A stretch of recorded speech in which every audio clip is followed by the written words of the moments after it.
Good evening, and this September 15th, 2025 City Council meeting is called to order at 6:30 p.m. You'll notice that we're not quite a full slate, but we had a late closed meeting, so I anticipate that Councillor Hyder and Councillor Hirsch will be joining us. So we'll begin with a moment for prayer or reflection.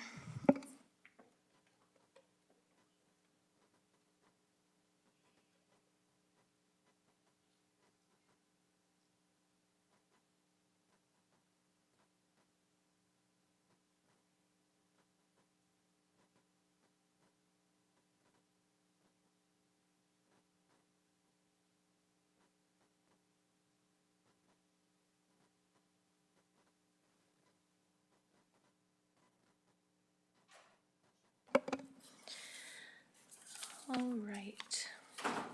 The City of Medicine Hat acknowledges that we live and work on treaty territory.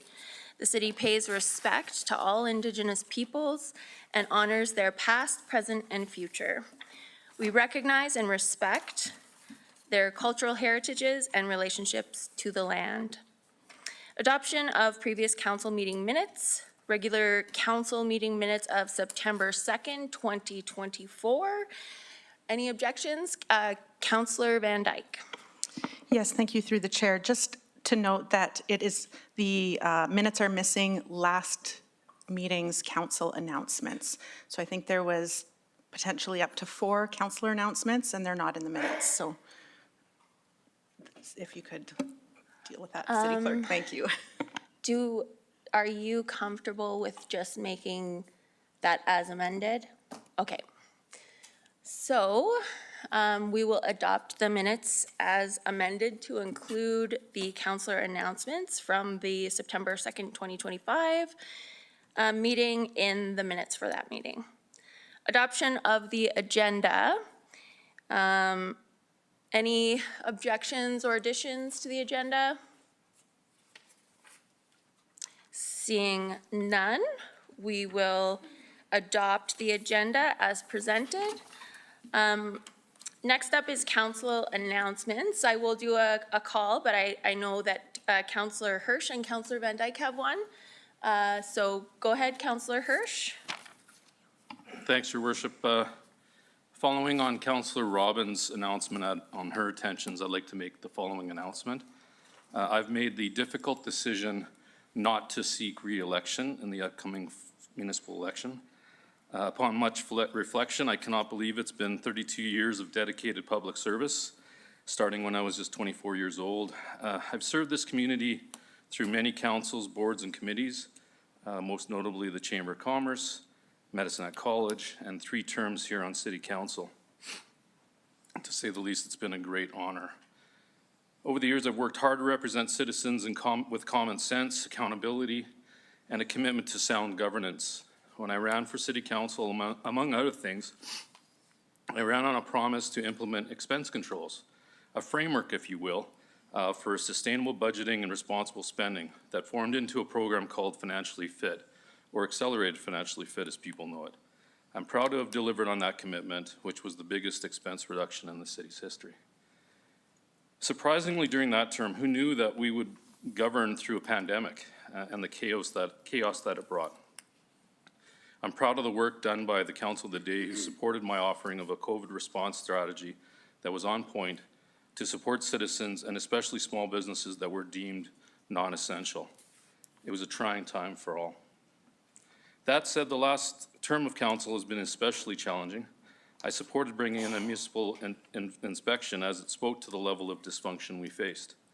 While I remained focused on doing the work and serving the public, the environment was far from ideal for good governance. I invite you to read the executive summary of the municipal inspection report by the province.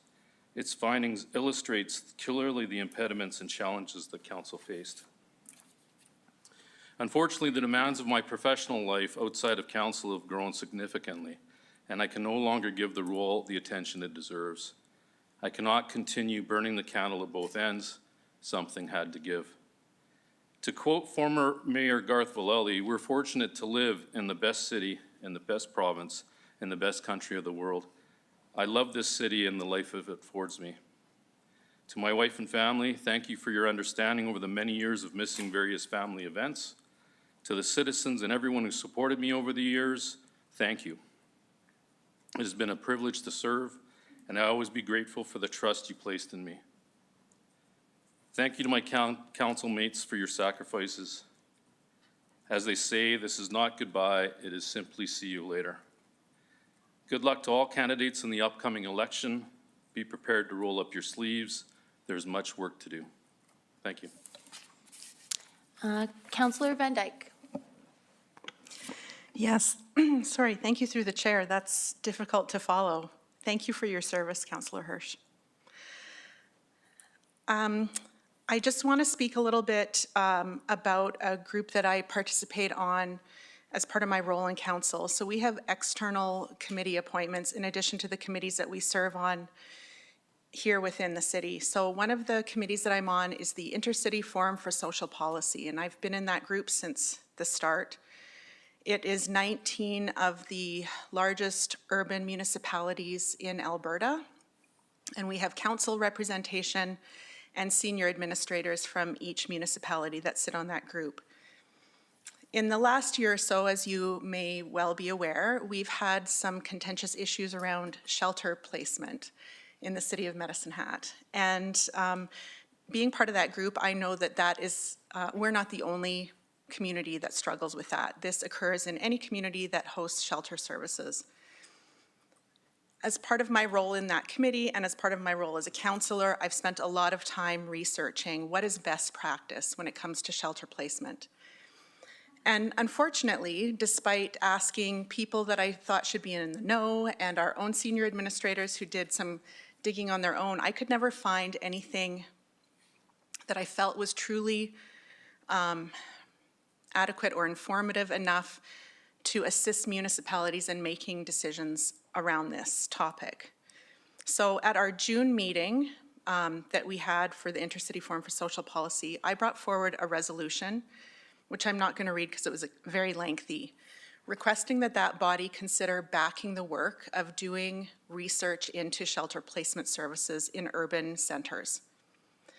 At that meeting, the councillors and administrators that were there chose to go back to their individual municipalities and discuss with their administrators and their own community groups if there was anything in existence that they felt could meet that need without this group continuing on with that work, but nothing was found.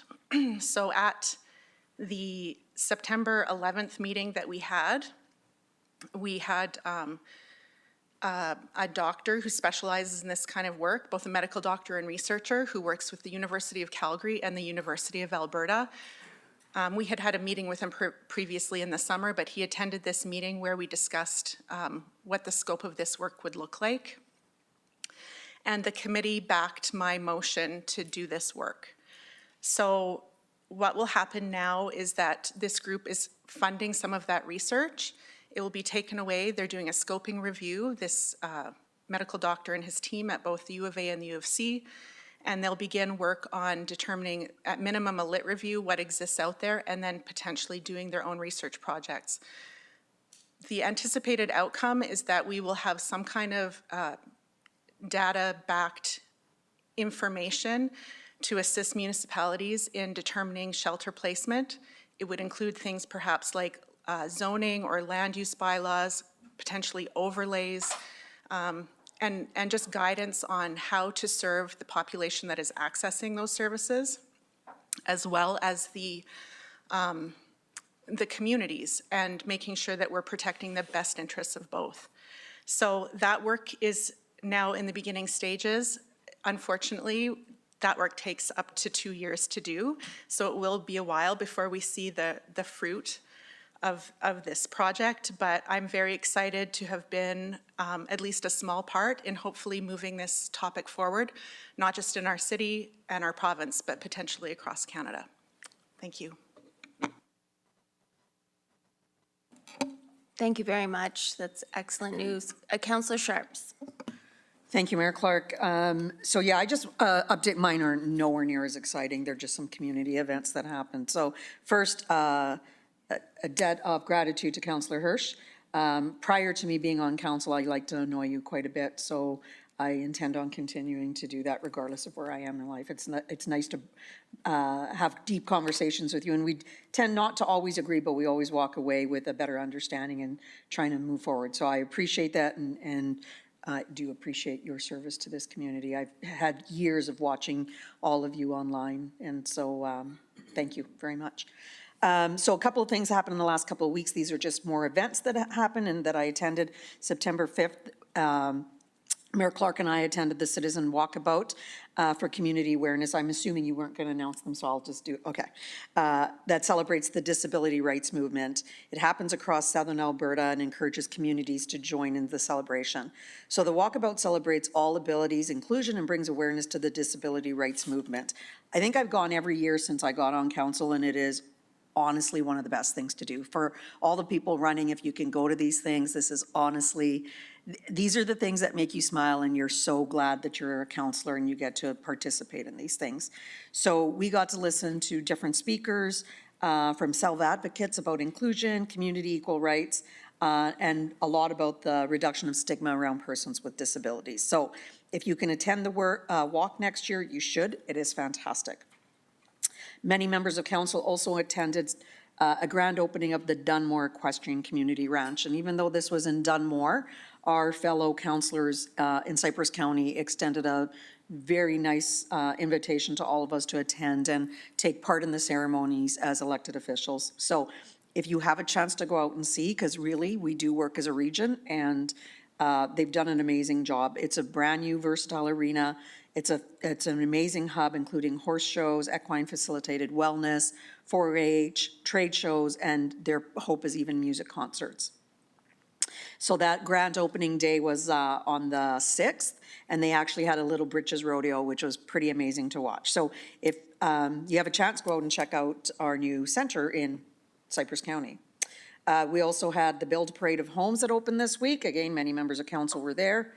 And then last but not least, September 13th, on the Saturday, Medicine Hat Fire and Emergency Services held an open house at Fire Station 3 as part of the department's celebration of the 125th anniversary. The second Sunday in September is also designated in memory of all firefighters who have fallen in the line of duty. So they did that ceremony as well. It was outstanding. It was with a pipe band and a memorial ceremony conducted by Chaplain Mike Landy, firefighter Chris Savage, and of course, Chief Chad Eakins. And again, it was very well attended. I think I saw Manager Hutter there, Managing Director Hutter there with his kids. It was just such a good event, a great opportunity to interact with our firefighters. So again, if the next one comes grouse, hopefully you can all attend. It was great. Thank you.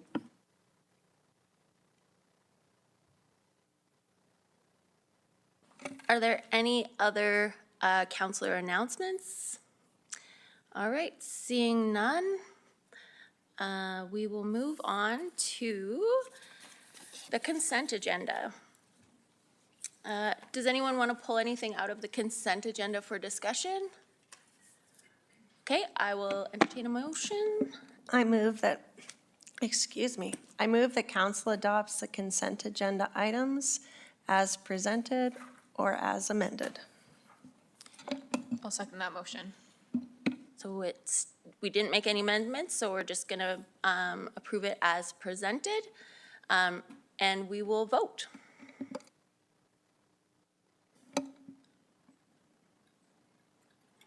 Councillor Robbins, how do you vote? Good evening, Mayor Clark. I vote in favor. Thank you. Thank you. That's unanimous. Next up, we have a delegation. Kristen Mann has a presentation on urban hens. So where's Kristen? Oh, I wonder if we got our wires crossed. Perhaps we can just move past this item for now and then revisit it in the event that someone can get a hold of her. I wonder if maybe, yeah, there was a miscommunication or something like that in terms of the day, but, okay. Does anyone have that contact? Okay. So just, we're gonna skip this one, but we can come back to it. So now we have a public hearing on rezoning of 621 Porcelain Avenue. And I'm going to call that hearing to order now. So I'll be the chair of the public hearing.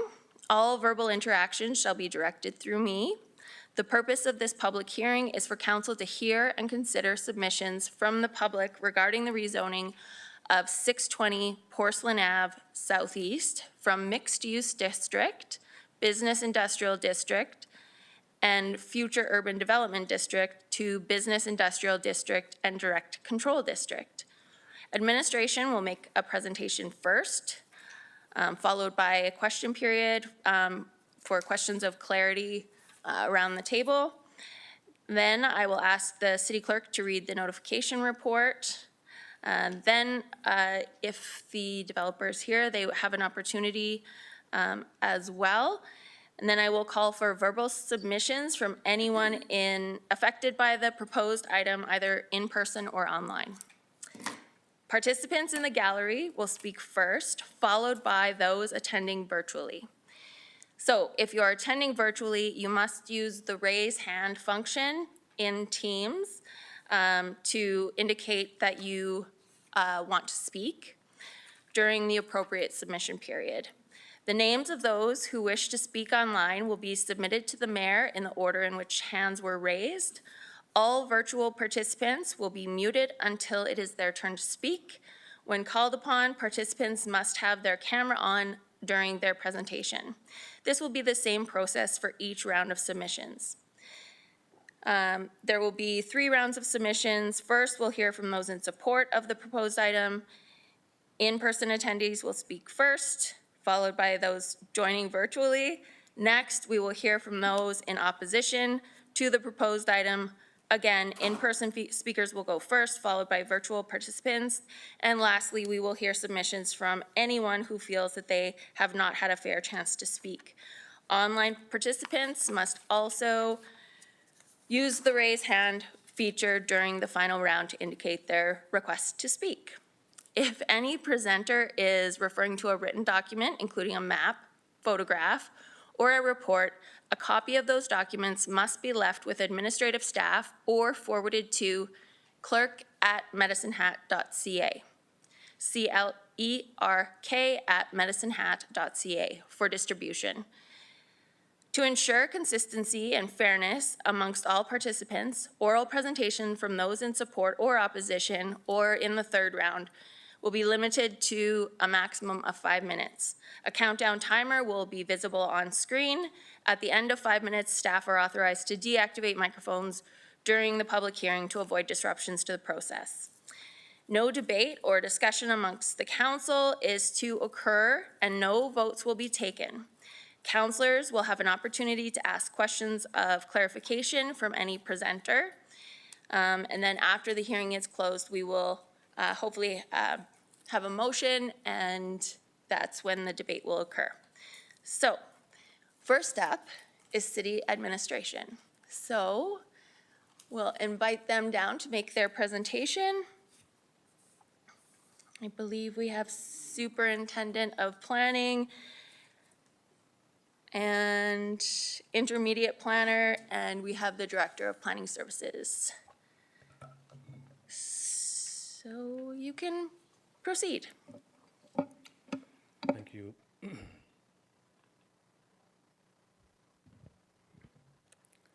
Your Worship, thank you. Through you to City Council, my name is Jim Genge. I am a planning superintendent with Planning and Development Services. I have a brief introduction to this item for decision before I hand off the presentation to my colleague Rebecca Arabsky. Planning and Development Services received a rezoning application from the owner of 620 Porcelain Avenue Southeast. In accordance with Land Use Bylaw, Section 3.6, we received the application and referred it to the Municipal Planning Commission to make recommendation to council. On July 16th, the MPC voted to recommend that council approve the rezoning application. We'd like to restate to council a few points that were emphasized at the MPC session. With this item, the decision before council is whether the proposed zoning is appropriate for the subject site. This decision is not about whether the development concept presented with the application can move forward. The applicant has provided a high-level concept to show their future development aspirations. This provides helpful context to the underlying purpose of the application, that is to facilitate the future development. It is important to note that a rezoning application doesn't require a deep dive into technical details or development constraints, and it would not be appropriate to discuss these aspects of a potential development in too much depth without having received detailed design that was submitted as part of a development permit review. When the landowner is prepared to move forward with a development permit application, the technical details will be explored as per typical process, and if the site is zoned direct control through the adoption of this bylaw, council will see these details. This presentation will highlight why the proposed zoning is a good fit. In addition to Rebecca and myself, Director of Planning John Popoff is here. In the event of any questions, we'll see which one of us jumps up first to provide answers. So thank you, Your Worship.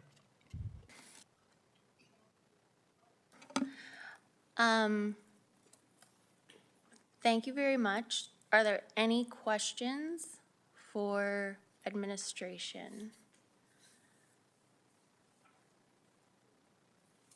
Okay. So, go ahead.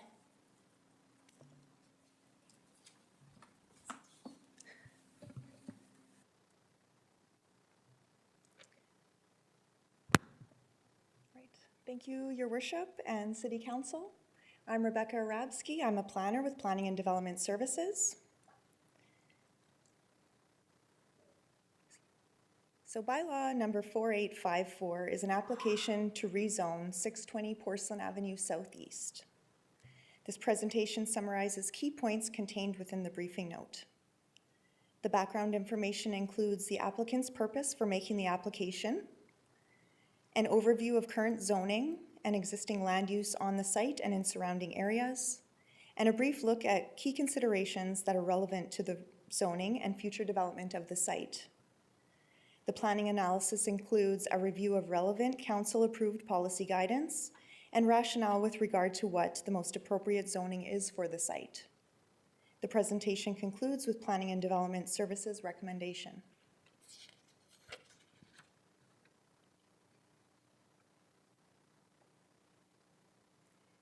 The application proposes to rezone the highlighted portion of 620 Porcelain Avenue Southeast shown on this map. The current split zoning includes mixed-use district, business industrial district, and future urban development district.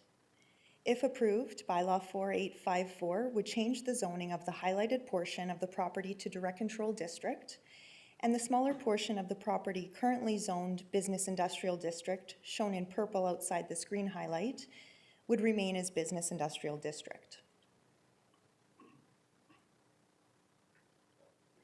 The purpose of the application is to facilitate the development of a campground with a mix of fully serviced and limited service campsites and a combination of seasonal and year-round use. The applicant has provided an appropriate level of detail for a rezoning application, including a short description of the development concept provided in full within the briefing note and the concept shown here.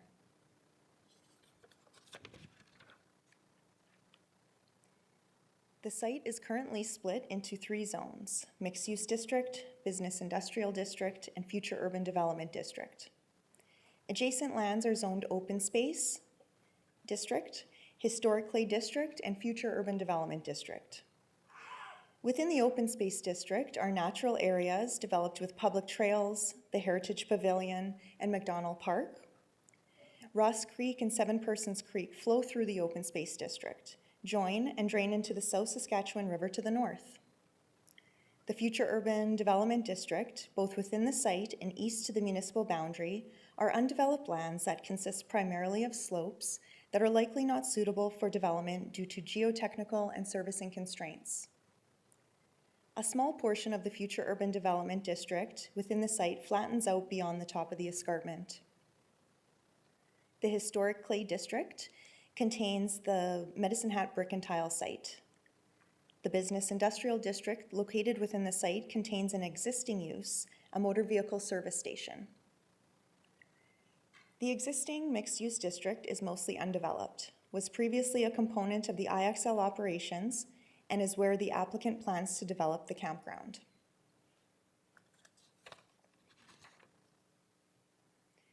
Numerous planning considerations will be explored in more detail during the development permit process.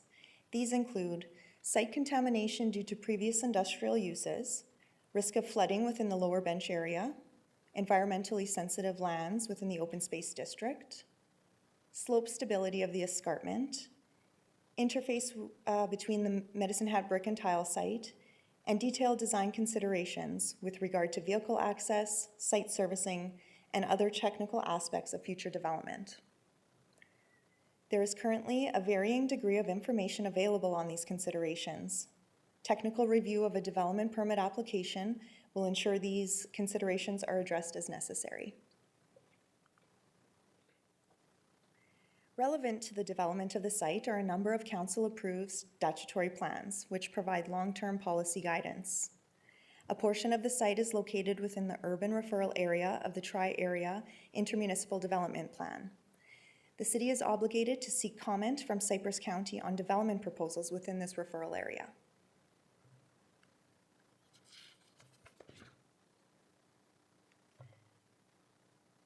A second statutory document is the Municipal Development Plan, which provides high-level policy guidance. Under the title How We Grow within the MDP, Section 3.5 recognizes the importance of environmental stewardship through protecting sensitive environmental areas and maintaining them in their natural state whenever possible. Proximity to environmental reserve lands, the creek system, the South Saskatchewan River, the escarpment, the risk of flooding will all be important considerations for a future development permit application. Under the title Where We Grow, New Life for Old Spaces, the Municipal Development Plan supports redevelopment of brownfield sites where previous industrial uses may have resulted in contamination, and recognizes that contamination can present significant constraints to redevelopment. Throughout the MDP, the importance of the city's heritage and its historic resources is underscored as supporting community identity, tourism, and a strong economy.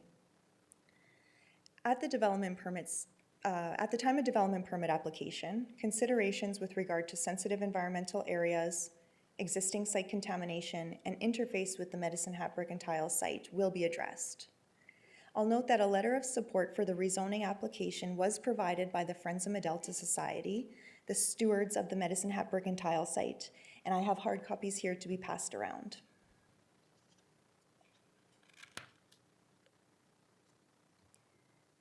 So finally, the site is located within the River Flats Area Redevelopment Plan. The ARP discusses the ongoing transition of land uses within what is identified as the mixed-use general area. This makes up a significant portion of the lands east of Strathcona Park. The ARP notes that this area has a fragmented mix of residential, commercial, and industrial uses, and that light and heavy industrial uses in particular are not reflective of a long-term vision. The ARP also notes that the mixed-use general area would benefit from a planning exercise to establish a more definitive long-term vision.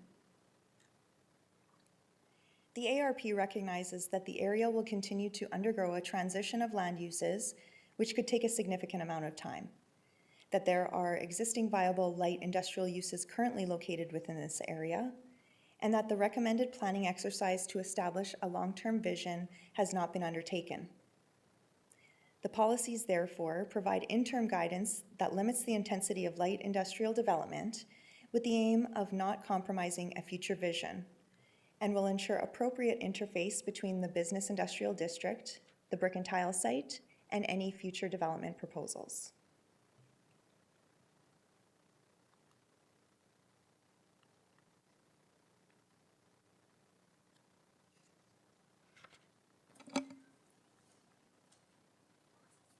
Well, we can advance that over here, I think. Thank you. There you go. Thank you. Thank you. So to conclude, through a review of the purpose for making an application for rezoning, the current zoning and existing land uses on site and in the surrounding area, and the numerous planning considerations and relevant policy, Planning and Development Services supports the adoption of bylaw number 4854 to rezone a portion of the site to direct control district. Without council-approved policy guidance, the Development Authority has limited direction to make development decisions, making it most appropriate for council to make decision on future development proposals.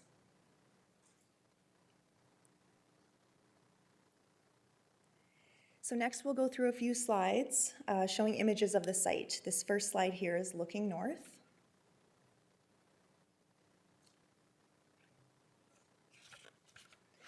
And this next slide is looking east.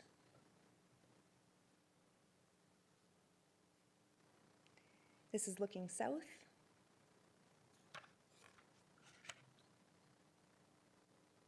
And this is looking west.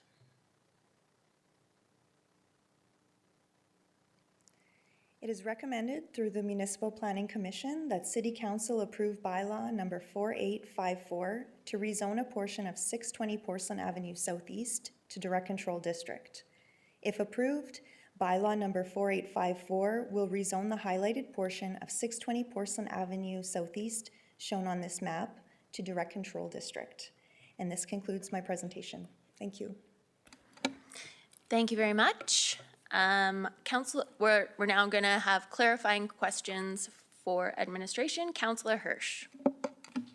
Yes, thanks for the presentation. I just note that it does indicate on the one slide flood risk, but can you enhance that discussion? Is it on the floodplain? Is it on the flood fringe? But I believe it's on the floodplain, I would imagine being so close.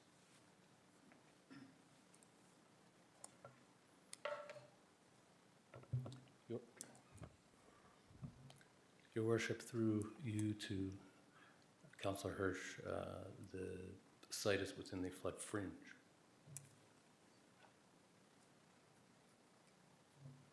So can you maybe expand upon, and not necessarily for myself, but just for awareness, so what's the difference between a flood fringe and the floodplain?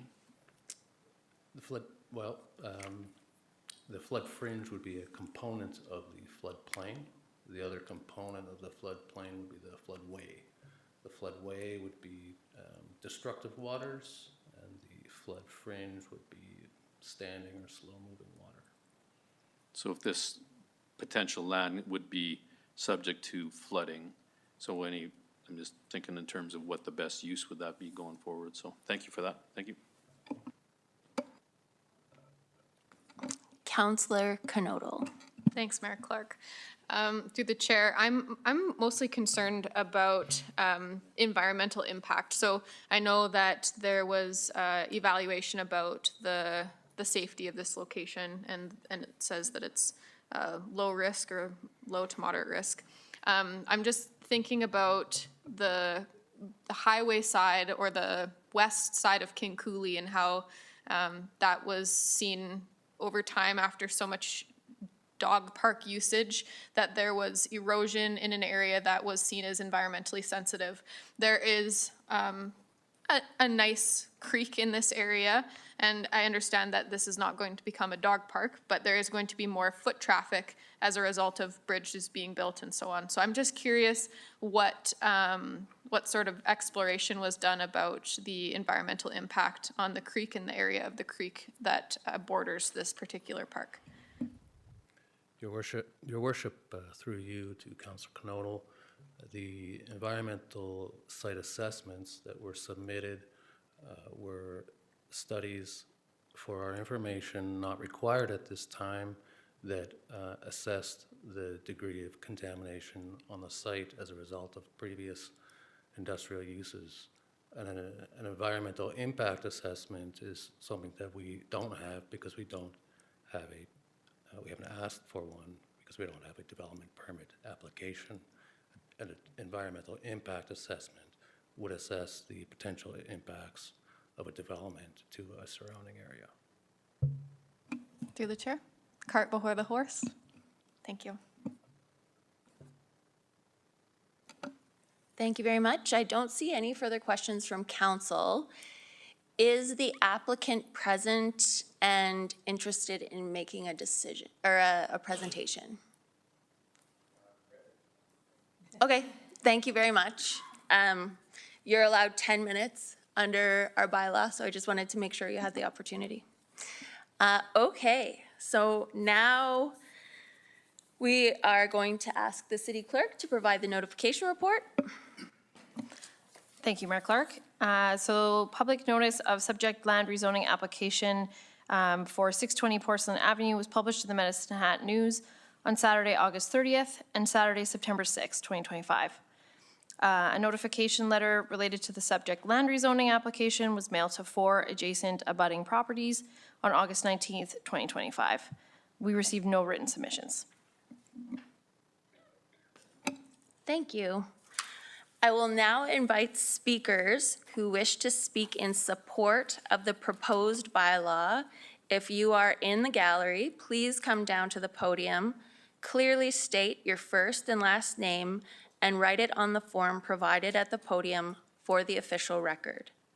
If you are participating online, please use the raise hand function feature to indicate you would like to speak.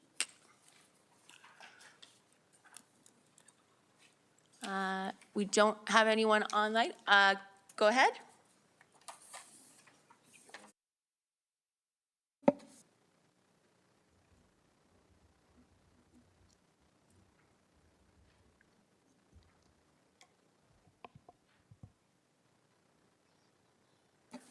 Sorry, first and last name. My name is Caleb Borge. Thank you, and you're speaking in support. You have 5 minutes. I am in fact speaking in support, Mayor Clark. You know me, I'm all about highest and best use, and particularly when it comes to residential. For this particular case, I'm kind of loath to part with an area zone for future urban development. That could be houses we could put families in. But in terms of the larger use, there's a lot of people complaining about homeless people, and a campground is a potential place to put them. Leaving that aside, I did attend in 2022 the Crockstock event at Medalta Pottery. I saw Biff Naked perform. And one thing that would definitely help something like that become a more attractive venue is a campground or for a place for people to attend for multiple days for multiple events. I think that this is a great use of the space, and with the city retaining control of it through direct control, if new, better opportunities come along, especially in the area previously zoned for urban development, that can be revisited at another time. Right now, this takes an area that's currently just sitting there and turns it into something that can make money, which can be taxed, which can be rolled into city services. I see nothing wrong with moving this forward. Thank you very much for your time. Thank you very much. Any questions? No? Okay. For the second time, anyone in support, please come down to the podium. Third and final time, anyone in support, please come down to the podium. Just double checking. Do we have anyone online? Nope. Okay. I am going to mention that we did receive, it was just passed around, a letter of support from Medalta in the Historic Clay District. Since this wasn't provided in, like, it looks like it's dated within the appropriate time period. Go ahead. So it was actually brought to us at MPC, and so I do believe that it was asked to be made of the record then, maybe not understanding how that was going to be put in, but it was brought to MPC and we were aware of it. Okay, so in order to have this be part of the official record, we would need a motion to add it. So I'm going to ask at the end of the public hearing if we want to add it to the corporate record. And someone can make a motion or not on that.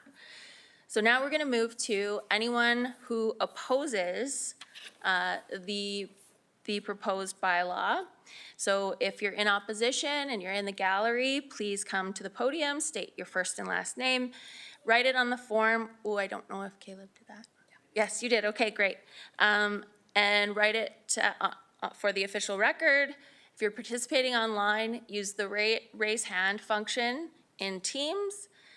So if you're opposed, please come down to the podium. For a second time, please come down to the podium if you're opposed. Okay, go ahead. Ian Parkinson. Truth be told, I'm ambivalent. But the big issue I have, there's been allusions to some of this site is contaminated. If that happens to be the case, is the city liable for remediation? Yea or nay?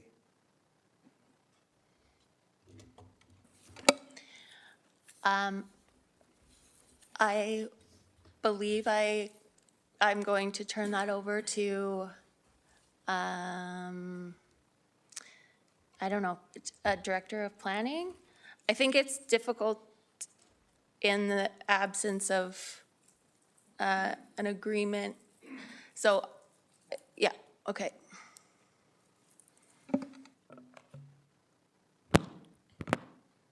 Your worship, I would just emphasize that this is a rezoning application. Thank you. So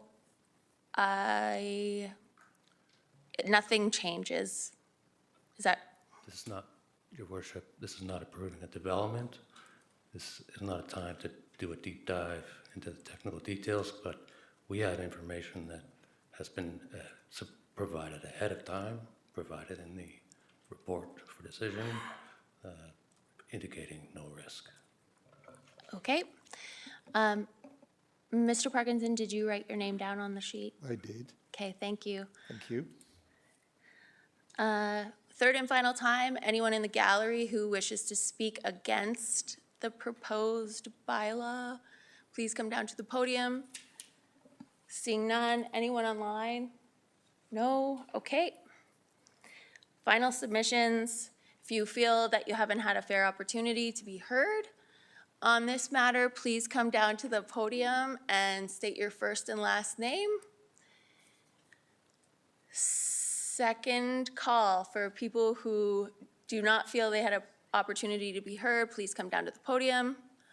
For a third and final time, please come down to the podium, or if you're online, raise the little hand at the bottom. Seeing none, nothing online either? Okay. Any outstanding questions from council within the scope of the public hearing? Okay. This public hearing is concluded and no further submissions will be accepted. Before I ask Councillor McGrogan to make the motion regarding the bylaw, can we first deal with okay, go ahead. Yeah, thank you, through the chair. I'd just like to make a motion to include a letter of support from Medelta Clay District, Friends of Medelta Society, dated July the 14th, 2025, that the subject line is support for rezoning application 620 Porcelain Avenue Southeast by Green Bull Developments, for the record. I will second. Okay, let's vote.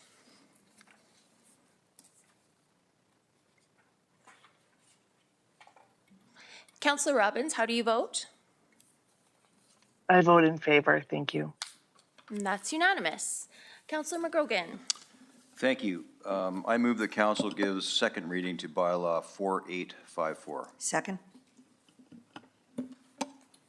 Any discussion or debate? Councillor Knodel.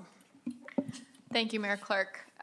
So I think that looking into the future, any sort of economic vitality that we can inject into our community is a good thing. I think that there's a natural beauty to our community that others who may not be from here will be able to immerse themselves in and enjoy in this particular area.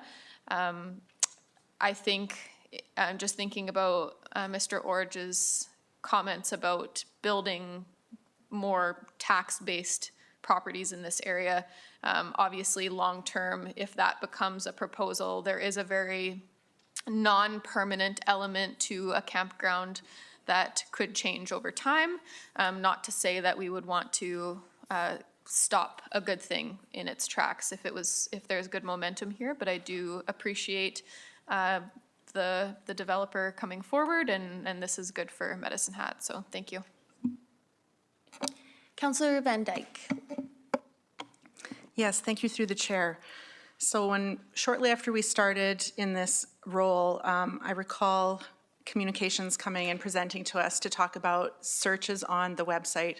And one of the top searches that they have at that time, and maybe still, was for camping availability within the city. And I know that the Gas City Campground is often fills up right away when it opens in the spring for booking. So I'm excited to see this potential development in this space. I think it's very appropriate, given the impermanence of it in flood fringe. If we have flooding issues, we always have a few days' notice from upstream, and so we would be able to vacate that property if necessary. I did have a question, though, about it because I was surprised. My understanding is that everything within the flood fringe and floodplain was already under direct control to council, and so I was just a little surprised that this wasn't already, and I'm not sure if that was intentional or missed in the original land zoning. So I don't know if anyone from administration could speak to that. Thank you. Your Worship, it's a good question. I would encourage anyone who's interested, they could go to the provincial website and see how much land we have in the flood fringe. It's the entire River Flats and South Flats, but you're correct in that oftentimes it's appropriate to have land within the floodway designated direct control, because as planners we have a hard time approving development in the floodway because it goes against best practice. But we have a community that also has lots of existing development in the floodway. So we would give those decisions to you as a whole. Thanks. Thank you, Superintendent Genge. I just want to clarify, I may not have said the magic words, "This hearing is closed," so I apologize for that. I just want to clarify that prior to Councillor McGrogan's motion to accept the letter, the public hearing was closed at 7:13, so I apologize. Councillor Dumanowski. Yeah, thank you through the chair. Appreciate the presentation before us. I certainly have understand the challenge from the likes of Mr. Parkins and others who are confused, because on the one hand, it is a zoning request change, but it is predicated on the backs of a future proposed campground. And so I appreciate that today only we are looking at a zoning change. But it does bring into question what, if a campground goes forward at the development stage, what factors are going to be taken under consideration. And certainly we know that to be true. I know many times in the past we've been warned or told by staff, in a nice way, to momentarily ignore the shiny pictures or the slides at a proposal, because on the one hand, they may be done in concert with a zoning application. The fact of the matter is, after the zoning change occurs, the plans could change entirely. However, I'm comforted, and certainly I think the public can be comforted knowing that most of the lands will remain in direct control if it passes. Direct control is the highest controlling zoning available. It essentially means everything has to come before council for approvals, assuming certain planning things are satisfied by staff. So I'm comfortable with that. I think this is a great proposal. Again, we're looking at zoning, but it is a great proposal. It's something we've been hearing about for some time. Because we're not talking about the campground, I'm just going to ask these questions rhetorically, and at some future point, perhaps they'll be answered. But just looking at some of the background information around that has been kind of circulated was regarding the vehicle access, and again, being satisfied, but again, no specific plans in place, so those are considerations. And of course, site servicing. We all know that up till very recent, electrification in our community, certain parts of our community have been a challenge. We are working on remedying those issues. So, and then last but not least, when I hear year-round camping opportunities, it makes sense. I'm also wondering the differentiation between year-round camping. Are there limitations of continuous stay, or is there going to be opportunity for those who wish to park there year-round, like other similar campgrounds, or at least one I can think of in the city proper? So these are things to consider in the future, but again, direct control is the highest and best control zoning available, and considering there are a number of factors that are undetermined, it is appropriate, so I will be supporting it. Councillor Hirsch. Thank you, Your Worship. Today we have a land zoning request in front of us. So back in my MPC days, we always just talked about the use and the rationale behind the zoning change. That said, it's always nice to understand kind of what the final iteration or final destination might look like. I was kind enough, and the applicant was kind enough to kind of tour me around the lands and kind of show me firsthand what that looks like and what his vision looks towards. And I think, you know, again, we talk about direct control, again, that's in front of us, which really at the end of the day, we accept planning's consternation in terms of what are we going to call this regional land. We've seen this before where some areas and pockets of land within the city of Medicine Hat is not determined in terms of highest and best use. So sometimes what we'll do is put it to direct control and let kind of the forces of the market dictate what that looks like. So I think we've got something along the same lines in this case.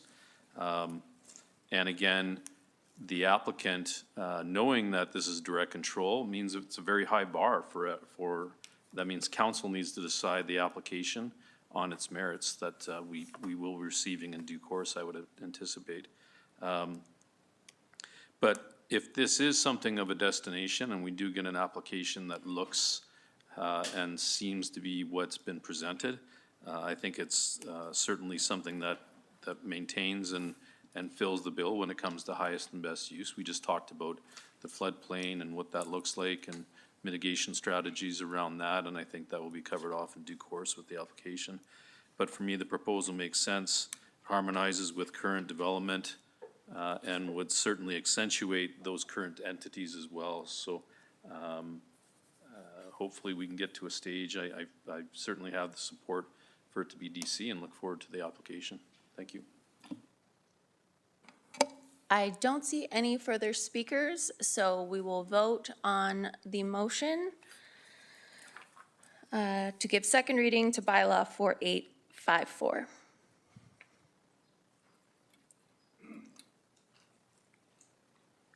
Councillor Robbins, how do you vote? I vote in favor, Mayor Clark. Thank you. Thank you. And that's unanimous. Councillor McGrogan. Thank you, Your Worship. I move that council gives third and final reading to bylaw 4854 to amend the land use bylaw 4168 to reconfigure the split zoning of 620 Porcelain Avenue Southeast from mixed use district, business industrial, and district and future urban development district to business industrial district and direct control district. So if you followed that, good for you. And I'll second that. Any discussion? All right, Seeing none, we'll vote on third reading of bylaw 4854. Counselor Robbins, how do you vote? I vote in favor. Thank you very much. Now we have a presentation on urban hens. So Kristen, you can come on down.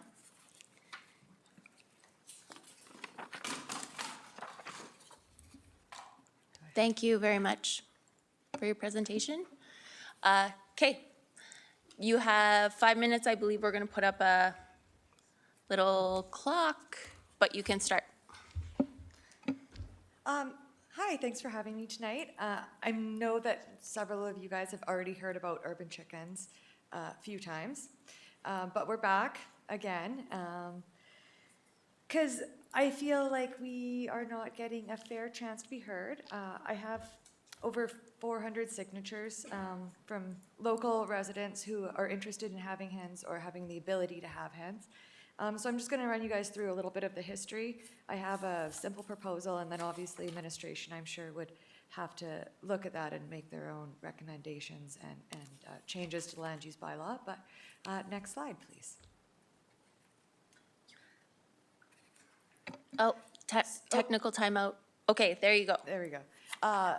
So traditionally, some of our first residents in the city had chickens. If you take a look at some of the historical areas, there's a number of old coops that still exist. They were a great way for homesteaders to have a safe and secure source of food. Over time, things kind of evolved. We moved the fur farms out of town. We moved away from food production in our yards and more towards aesthetically pleasing gardens. But as food prices have come up and people have become a little bit more aware of their lack of connection to their food, urban hens have kind of come to the forefront a few times. There's been a number of petitions circulated over the last 10 years. I think one of the online ones got 1,300 local signatures. Right now, there is no way to apply for an exemption to the bylaw so that a person could have hens in their yard if they wanted to. Next slide, please. Urban hen keeping has a number of benefits. I think something we should pay attention to as a city is the compost benefits. We are looking at investing heavily in a compost facility for the city, and people could be doing this on a smaller scale in their backyards, keeping our landfill emptier and maybe delaying the need to invest into an expensive compost facility, as well as they do produce eggs, about 1 egg every 2 or 3 days per hen. So an average hen size or an average coop size is about 3 to 5 hens for most backyard flocks. It also gives an opportunity for children to interact with these animals that produce our food and have a better sense of how we eat. Next slide, please. There's been a number of concerns that have come up over the previous iterations of being in front of council. Noise and smell are big ones. I propose that roosters still continue to be disallowed in city limits. They are noisy and not essential for egg production. Smell is a big misconception, I think. Of course, chicken barns smell terrible. Chicken farms are not pleasant places, but that's a big industrial operation. What we're proposing is pets, a few pets in your backyard. We allow people to have 3 dogs and 3 cats, and I can't see 3 hens creating any more neighborhood nuisance or smell than your average pet.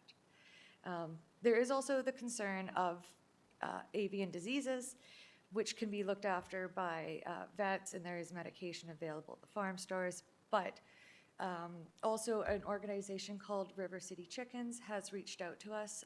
They're operated by a vet, and they would provide classes that residents could take if they were interested in learning more about their flocks. Next slide, please.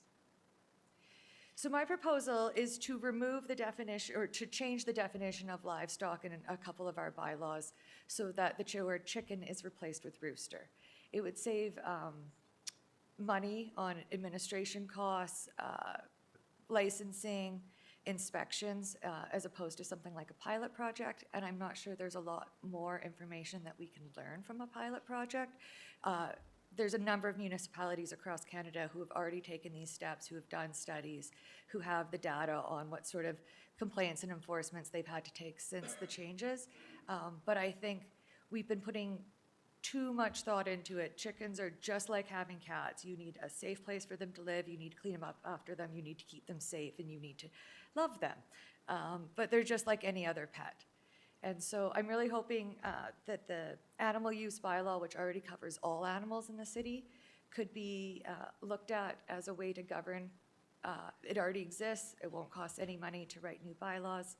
And then if there's problems in the future, more legislation could maybe be put into place if the need arose. But like the cannabis bylaws, we were, when it got legalized, we were going to make a whole new bylaw for cannabis. And in the end, we just said, if you include it under the tobacco laws that dictate where people can and cannot consume, that'll be fine. And it was fine. And I think we really should try to take a proactive step towards moving forward on this issue. It's been 10 years. We've been talking about this. It's been in front of council so many times. I'd really like to see it progress. Next slide, please. You are at 5 minutes, so if you wrap it Can I up. apply? Okay. Next slide, please. This is a non-existent list of other municipalities in Canada who do allow urban hen rearing in some capacity. I would urge council or administration, if they have questions about the actual administration of how it could look, to consult any of these other municipalities' bylaws. Next slide, please. I have included in the agenda some other resources that you can look into. Next slide, please. As you can see, there's a want in our community. Artists are reaching out. There have been several petitions organized, and I'd really like to see some sort of forward motion. Thank you for your time. Thank you very much. Are there any questions for the presenter? I have the speakers list. Councillor Sharps? Thank you, Mayor Clark. Just a quick, I do believe this was in front of us beginning of our term, but it was a little bit different. It was a pilot project. And I remember clearly speaking on that, and I wasn't going to use taxpayer dollars to do another pilot project. Let's just put some hands out. So we could always come back and review it after, but pilot projects drive me crazy. So just so you're aware, that's why I voted against it, especially something like this. So once administration can get this back in front of us, I would be happy to look at this and support it. Councillor Canoto? Thanks, Mayor Clark. Through the chair, I have supported this every time it's come forward, and I am eager. I appreciate your small change from chickens to roosters in the bylaw and how that could save a lot of time and energy.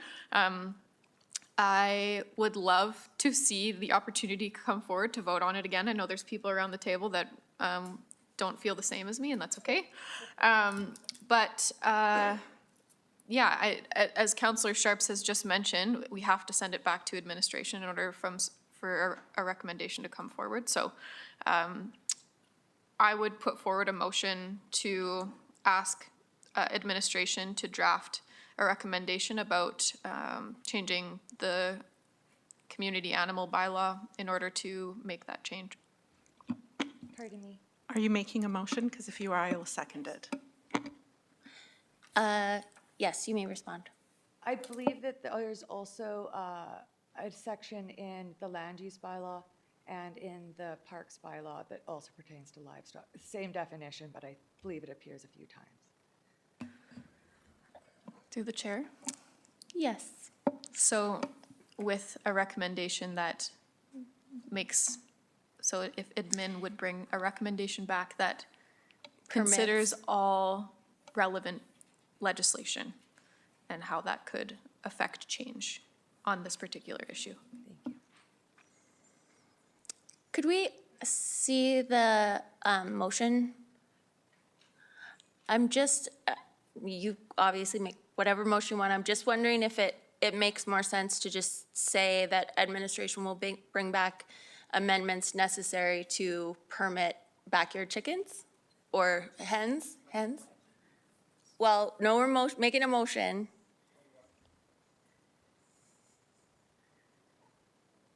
Amendments necessary to permit urban hens in Medicine Hat. Does that work for you? Okay. Does that work for you, Councillor Van Dyke? Or, okay. Do we want to put a time?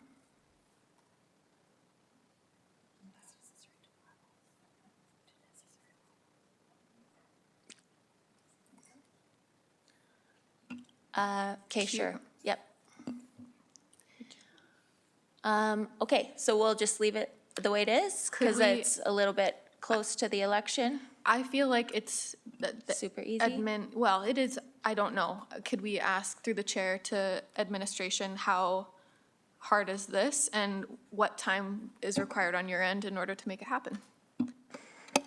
So I think my understanding from the presentation is that it pretty much only requires amendments to the definitions of livestock in 3 bylaws. Oh, hello. Thank you. Director Popoff. Your worship, through to council. It's likely a separate bylaw. The zoning currently states that urban hens may be allowed, provided that there's a separate bylaw. So I'd work with Managing Director Hutter, and we would probably prepare a bylaw that would allow urban hens to occur within the municipality. Having said that, there are numerous ways that we could achieve this, and I believe that your motion is clear enough that we go away and we prepare options and come back to you and explain which option we felt was most favorable to have urban hens occur and where within the municipality. But there is some lead up time. There would be some research required, and I don't believe this is something that could be done by next council or the council meeting after. I think it would, to be fair, would probably take us 4 to 6 weeks before we can get something before council, and that would somewhat conflict with the election. So just letting you know practically that's likely. I'm thinking late November, early December to bring something back. So by the end of Q4 2025? Most certainly by the end of Okay. Q4. Thank you. Are you comfortable with that motion? Yes, Councillor Van Dyke as seconder, are you comfortable with the motion? Okay, any discussion? And I can't, Councillor McGrogan, you're on this? Okay, go ahead. I'm a little chicken to discuss this right now, but I'm really happy with Director Popoff's comments that at the end of the day, we may need a separate bylaw, which I don't think is a problem. I think the hesitation that Councillor Sharps brought up was doing a study. We don't need a master's program kind of study to figure out whether or not we can allow chickens. I think there's a lot of best practices out there, so I really look forward to administration coming back with recommendations which may include a bylaw, which shouldn't be a problem.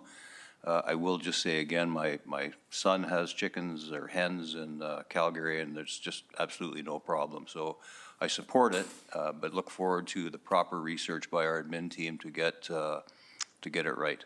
Thank you. Councillor Van Dyke. Yes, thank you through the chair. So I was very excited to see your presentation in the agenda packet, and I appreciate some of the things that you pointed out.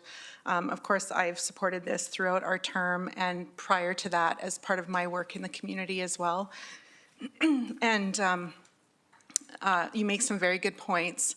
One, pigeons have always been excluded from the bylaws, so pigeons are essentially often used as livestock animals, and we've always had pigeons in the city of Medicine Hat, so it seems unusual that we would then not allow for chickens in the same capacity.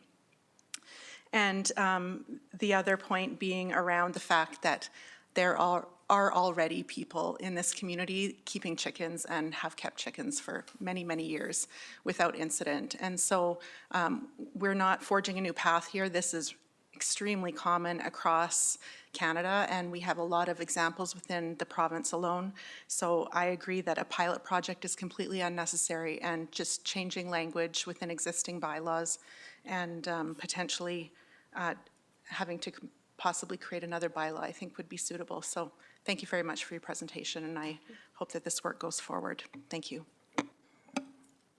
All right, and as we all know, the cost of food is going up, so that's another reason to support urban gardening and farming and food production in a small scale that is consistent with living in a city. So I am going to, Councillor Hirsch. Thanks, Your Worship. The only thing, so the motion on the floor is for staff to take a look, so I am comfortable with it. The only language in terms of the direction that I would expect, and it sounds like it'll be a future council, but I think we need to understand what the alternatives are in terms of the applicant, but certainly there's people around them that might be impacted, and it's like anything else. What would be the mechanism for them to perhaps make an appeal, or what does that look like? I appreciate the presentation, but not necessarily everyone has that opinion, and we're here to represent all. So I think on balance, I would like to see some sort of iteration that looks like that. Thank you. If I may, I don't think the intention of the motion was to have application, but I take your point. If you do look at the responsible animal ownership bylaw, there are quite a few things in there that I think limit the number and responsible animal ownership generally. Councillor Hyder. Thank you, Mayor Clark, and through the chair. Thank you, Ms. Mann, for your presentation. I love when people are passionate about things, and obviously you are. I just cannot get behind having chickens, hens, roosters, any kind of livestock in that realm in the city limits. When you talk about responsible pet owners, it might be nice and you think you're doing a good job, but I really don't want my neighbor to have chickens. There is a smell, there is a sound. I've always been, if you want to have this type of thing in your life, then you should probably not live within city limits. I have lots of agriculture in my life. We did have chickens and a chicken coop, and they do smell. And I understand everyone is entitled to different opinions, and this has been brought to us numerous times. I just cannot get behind it, but thank you for your time and your presentation. Councillor Dumanowski. Excuse me, through the chair, you might be surprised to hear that I'm going to support the exploration. If it weren't for the quote of Councillor McGrogan on the slide, I probably wouldn't have not supported it. But the fact of the matter is, we're at the tail end of a term. There's a new council coming. Let them decide. Yeah. Thank you very much. I'm supporting it. I supported it the first time it came. And I think there's also, in addition to the food production, there's a little bit of a libertarian argument to be made here too, in terms of not over-regulating what people can do on their property. So I am going to call the vote.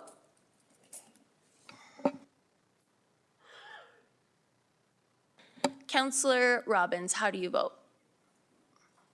I vote in favor of the exploration and let the next council motion. decide. Yes, Okay, in favor of the motion. thank you very much. And that passes. Thank you very much for coming and presenting to us. Appreciate that. Next up is the municipal inspection recommendations. And I'm just wondering, we had allotted 45 minutes for this. It's 7:45 now, and I know that we have like quite a few things to get through. So we will try and get through some low-hanging fruit here, and then we will have another meeting where it is more the focus, but we just kind of wanted to make sure that we got through the easy stuff, so we didn't have to deal with it. We are required to publicly discuss every recommendation. So we're going to start, we're going to start with council orientation focus. And I will turn that over to you. I understand that this is in motion already. This is G2. G3, sorry. But we can deal with G2. It's orange. It's Code of Conduct bylaw. So an update to the Code of Conduct bylaw. As you may know, the Municipal Affairs has declared all Code of Conduct bylaws invalid. So Acting City Manager Osrud, do you have any comments in addition to that? Okay. So the proposal is that it's not applicable because those bylaws don't exist anymore, so we wouldn't do anything. We just wait until the province comes out with new regulations or amended MGA in relation to Code of Conduct bylaw. Just seeking some process advice here. Do we have to make a motion on each one of these? My understanding is that council reviews them all and a motion can go forth after consensus is agreed upon. I'm still wondering if maybe we should just make a motion at each one so it's real clear. Yep, and have a motion number for each one, yep. Okay. Does anyone have a motion on G2? Is that, we're going to remove that, update to the Code of Conduct, so I can move administration to remove bylaw 4805 from our bylaws? Is that what you're referring to, Mayor Clark? That's G2. Or do you want me to go to G3? Yeah, I'm just wondering if that's it, or like, is it just that this is not applicable? Council determines that this is no longer applicable? Okay. So do we have a seconder? I'll second that motion. Thank you.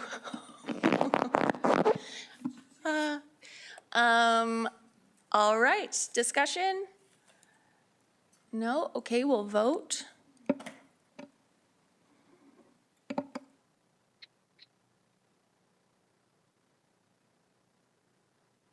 Councillor Robbins, how do you vote? I vote in favor, Mayor Clark. Thank you.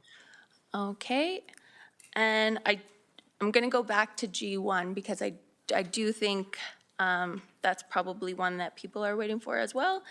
G1 is council size bylaw. The City of Medicine Hat, the recommendation is that council adopt a bylaw to establish the size of city council at 9 members in accordance with the MGA.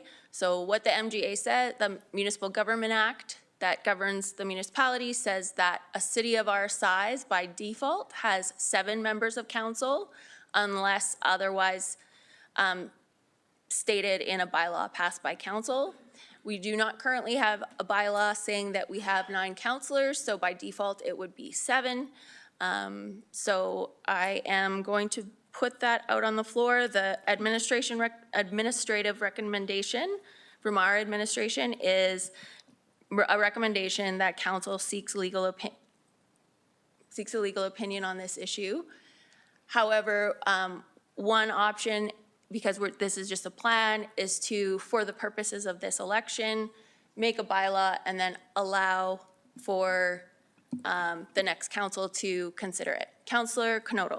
Thanks, Mayor Clark. Yes, that is what, through the chair, that's what I was going to share is I feel that changing the bylaw to default at 7 members would be incongruent with our current practice and may send the wrong message that we're trying to change the number of council members right before the election. So I would like to make a motion that council adopt a bylaw to establish the size of city council at the current member number, which is 9 in accordance with the MGA. Yes. I'll second that. All right, Councillor Hirsch seconds. Any discussion? Mayor Clark. Oh, hello.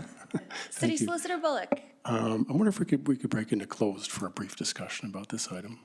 Can I have a motion? I can make that motion. Thank you. Seconder? I'll second that. Thank you very much. And we'll vote on that motion. Yeah, but we have to, yeah. Counselor Robbins, how do you vote? I vote in favor. Counselor McGrogan?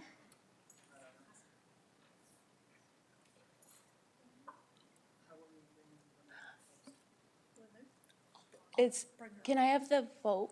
Like, that's okay.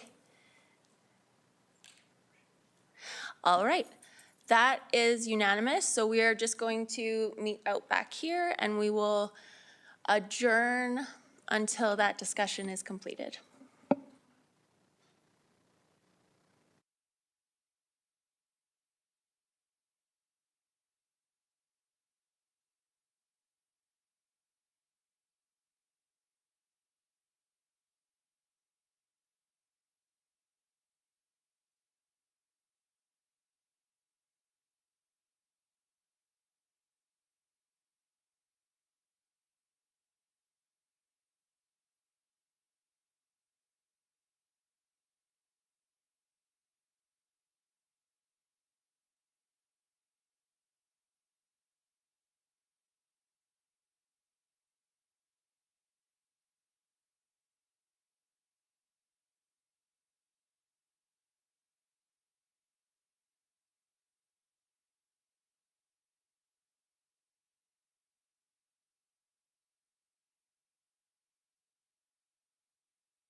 2-minute warning.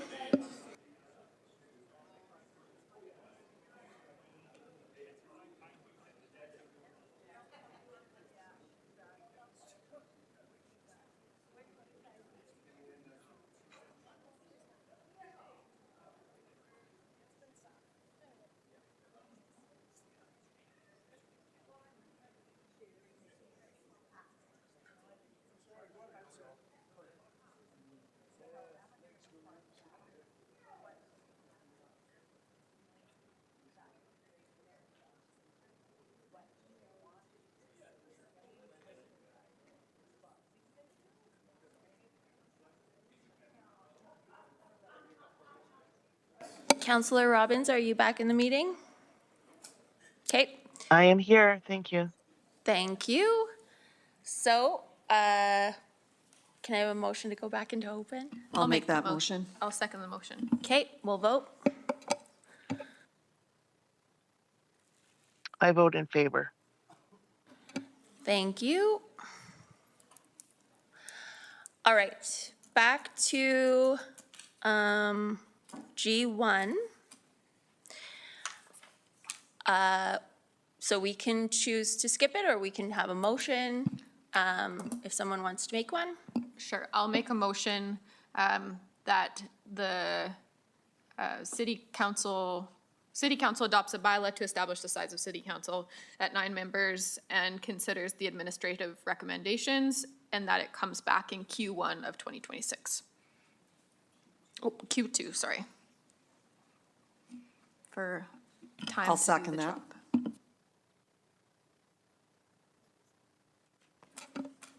Discussion? Okay. We'll vote then.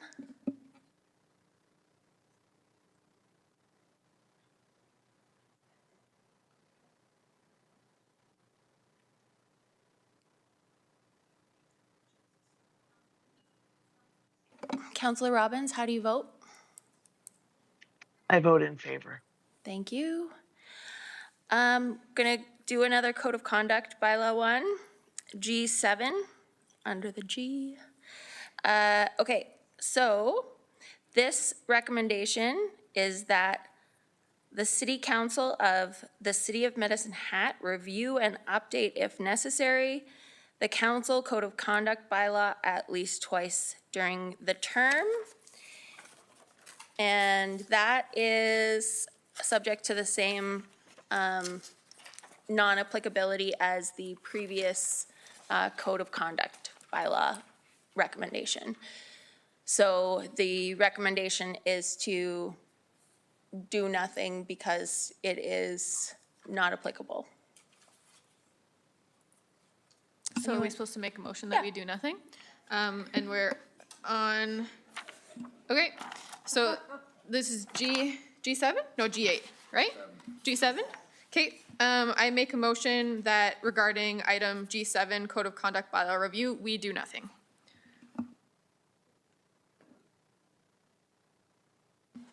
I can give more context for the public and for anybody that's watching that doesn't have this piece of paper in front of us.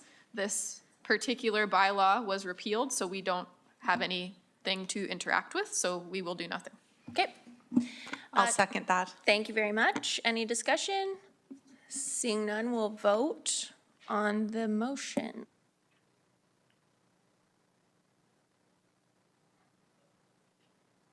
Counselor Robbins, how do you vote? I vote in favor, but I missed who the seconder was. Was there a seconder? Counselor Van Dyke was the Yeah. seconder. Sorry. Okay, thank you. I just didn't hear it. Thank you so much. I vote in favor. Down to A5, Managing Director title change, that Medicine Hat, the recommendation is that Medicine Hat Council change the term Managing Director to General Manager wherever it appears in city bylaws and policies. Administration's recommendation is that we continue with the current terminology. Go ahead. Through the chair, I'm just curious if there's any context for the public as to why that recommendation came forward?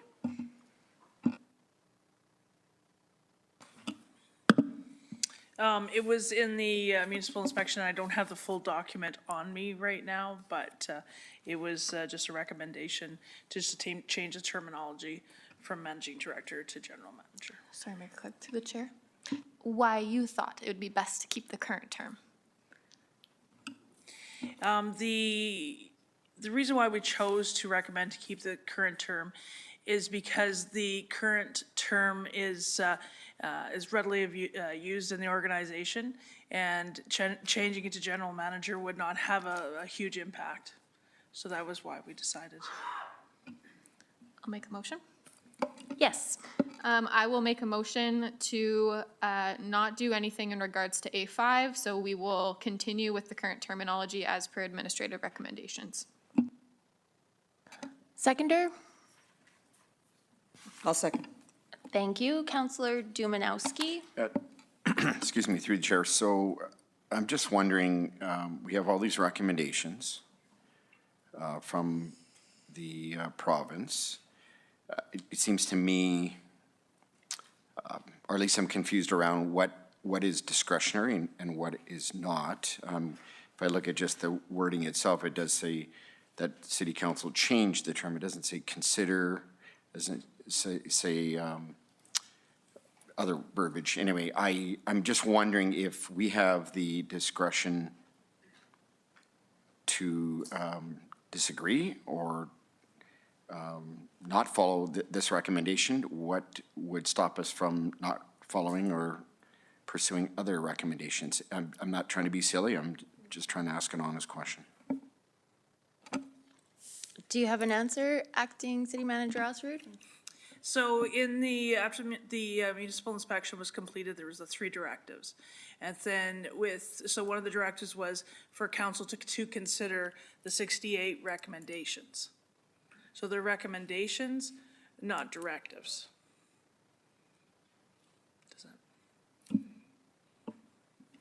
Councillor McGrogan? Thanks, through the chair. I think the other thing that struck me with this one is I can't imagine the number of policies we'd have to change within the organization as well to change that title. And I just want to support, I hate to say I'm going to support doing nothing because it seems like we've done a lot of that. But I do support this recommendation. I don't think it's necessary, though the term might seem outdated, and I might agree with that, but I don't think now's the time. As some around the table will recall, managing director for this organization is a fairly new term that was changed, I think, in 2019 or 2020, 2020 probably. And from my perspective, I'm not a fan of changing titles for changing titles' sake. I think, not only is it in all of our bylaws, but it's on all of our business cards. Like, the cost of this, to me, seems like it outweighs any benefit, and it sort of seems like no one can really articulate the exact benefit that it would have. So I'm going to also vote in favor of the motion to keep the term managing director. We will vote.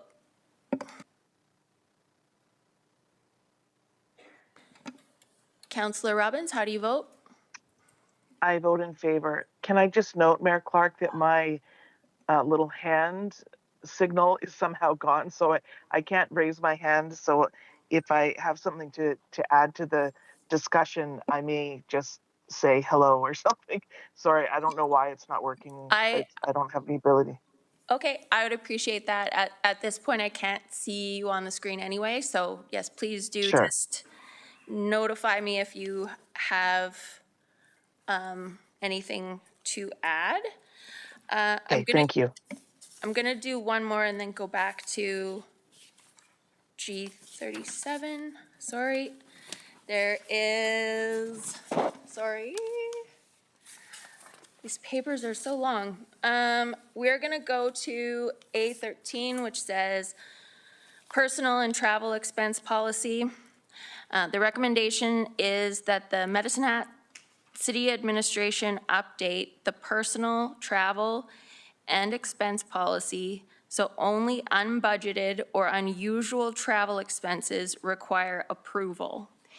And information about assumption of risk by those who approve expenses is outlined.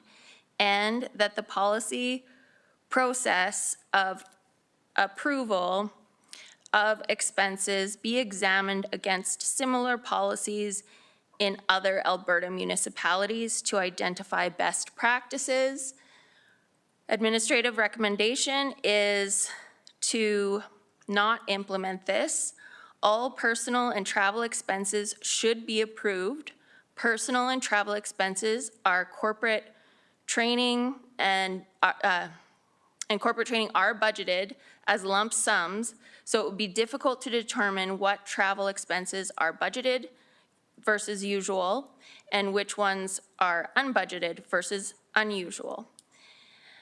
A scan of other municipalities indicates that travel expenses should be pre-approved. A motion?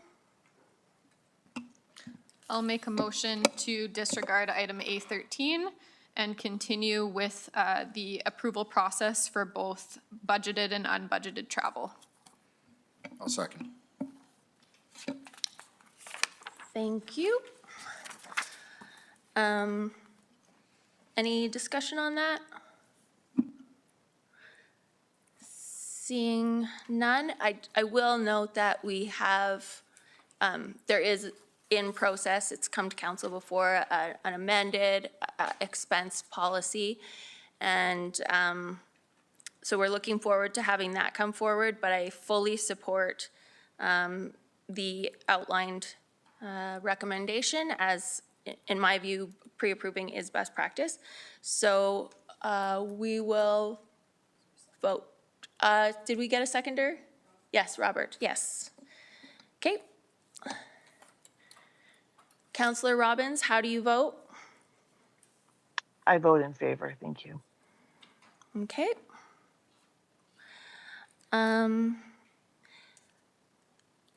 Just that because it's related, A11, CAO expense approval. And this recommendation is from the inspector is that only unbudgeted CAO travel expenses require approval from the mayor. The recommendation from administration is to not implement this. All travel expenses should be approved by the mayor or delegate.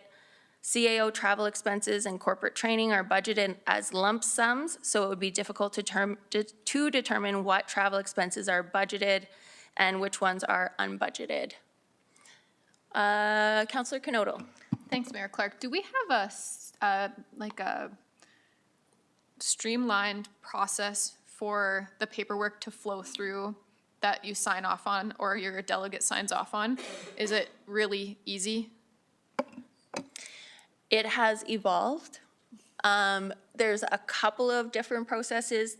The travel expenses are dealt with kind of in one way, and then P-card approval is in another way. And on a particular, say you're going to a course, you might have both types of expenses.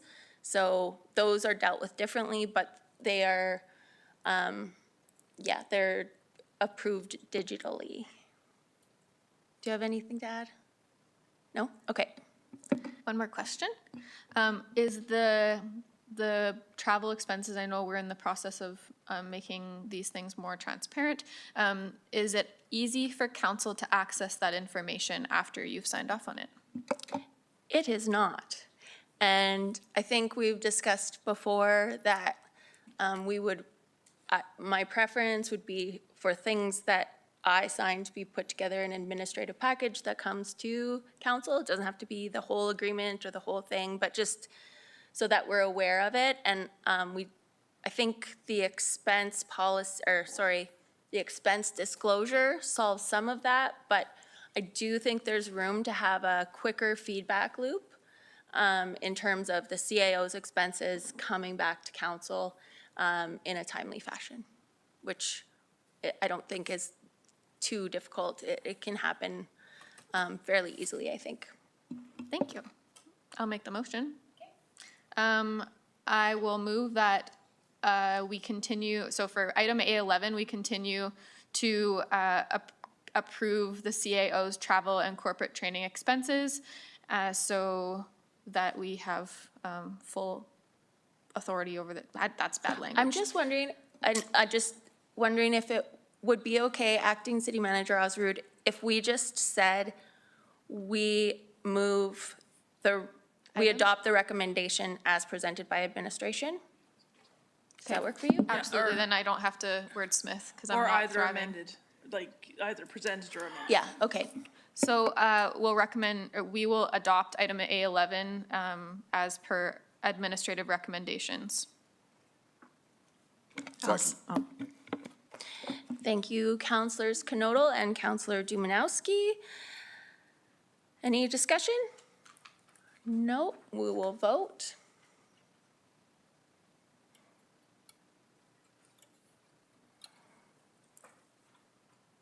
Councilor Robbins, how do you vote? I'm opposed to that one. You are opposed. Okay, thank I am, you. thank you. It passes. Okay. Could we go in order now? By chance? Well, I'm just trying to get the ones that don't, like, are sort of quick, but, I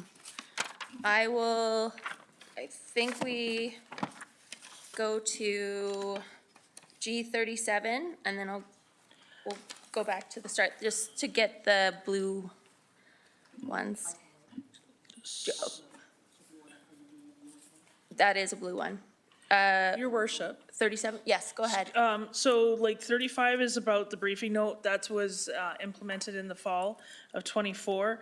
G37 was, that's with the resolution identifiers that was completed in January.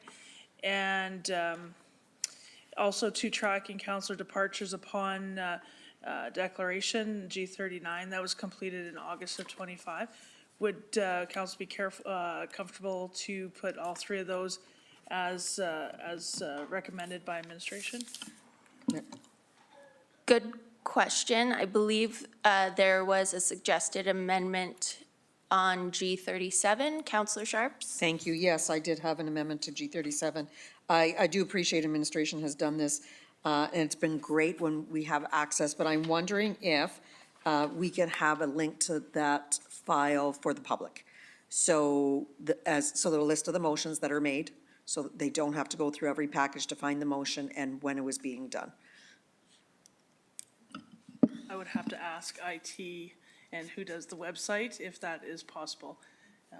It's But- easier to track the resolutions of the Yeah, completion. yeah, so this just the identifiers would be like how we did it was number before, but to complete that action, I'd have to ask for sure. Communications is nodding in the background. Yeah. Okay, Do you so, need a motion, Mayor Clark? yes, please. Okay, so I move that G37, the council resolution identifiers are made public on the city website with the full completion agenda. So the entire spreadsheet. Do we have a seconder? I'll second that motion. Thank you. Any discussion? Seeing none, we'll vote. Oh, go ahead. Through the chair, can you just explain a little bit more about how that would look? And I apologize if I'm just blanking. Can you create the picture for me? Actually, yeah, so we all have an access to what the clerk's department does. As they track it, they fill it in, and so we can go into the All Drive and look at it, but the average public person can't see where we're at, so this would just give them access instead of them phoning us and saying, why haven't you guys done anything? Then they could actually see the progress, because Stephanie keeps it up to date, so. Any other discussion? Seeing none, we'll vote on the amendment.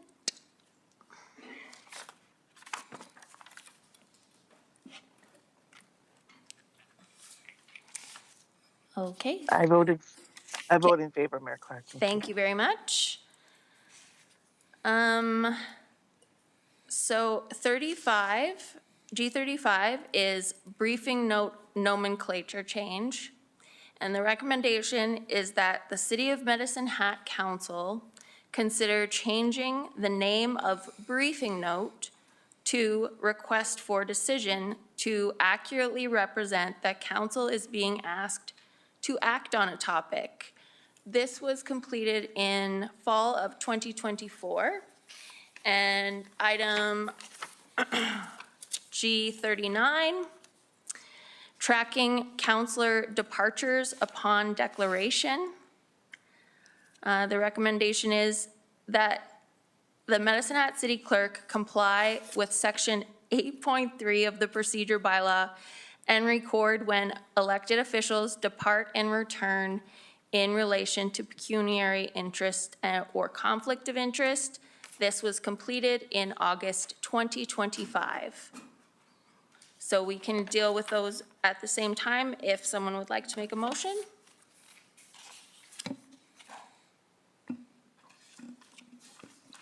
Mayor Clark? Sorry. So G35, G37, G39, correct? Just 35, 39? Yep, 35 and yes, 'cause we made 39. an amendment. Thank you so much. Okay, so I'll make a motion that we accept the recommendations as completed for items G35 and G39. Second. Okay, any discussion? Seeing none, we will vote.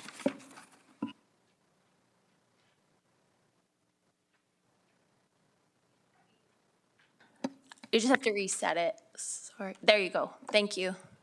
Councillor Robbins, how do you vote? I vote in favor. Thank you. And that's unanimous. We're just about up to our 45 minutes here, so we'll try and get through a few more.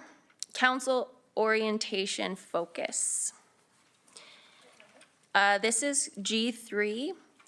The recommendation is that the City of Medicine Hat revise its council orientation process to align with changes to the MGA and ensure that the process clearly differentiates between onboarding and orientation.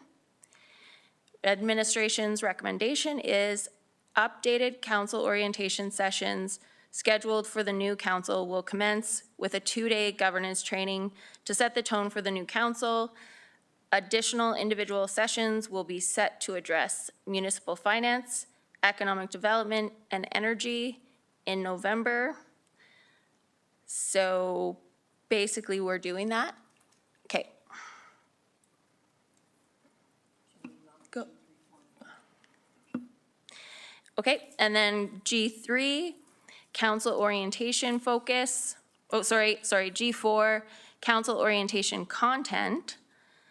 The recommendation from the inspector was that the City of Medicine Hat revise its council orientation process to provide comprehensive role-based governance training near the beginning of the orientation process. And G5, and the recommendation from administration on that one was the same as the G3 recommendation. G5, candidate workshops, that the City of Medicine Hat consider designing, offering, and delivering voluntary workshops for citizens who may be interested in running for council, and that these workshops be held well before the close of nominations for positions on City Council. The administrative recommendation is these types of sessions were in place through Alberta municipalities as well as rural municipalities of Alberta. The City of Medicine Hat made sure to announce them for all candidates and to those that indicated to the city that they were considering running for council. This was completed during the summer and fall of 2025. And G6, governance refreshers. The recommendation from the inspector is that the City of Medicine Hat consider designing a governance refresher program throughout the council term to reinforce the orientation topics and/or to provide relevant new information to elected officials in digestible and memorable amounts. The recommendation on that one is administration recognizes the importance of governance check-ins and will schedule these during Q2 yearly for council's term. So that is G3, G4, G5, and G6.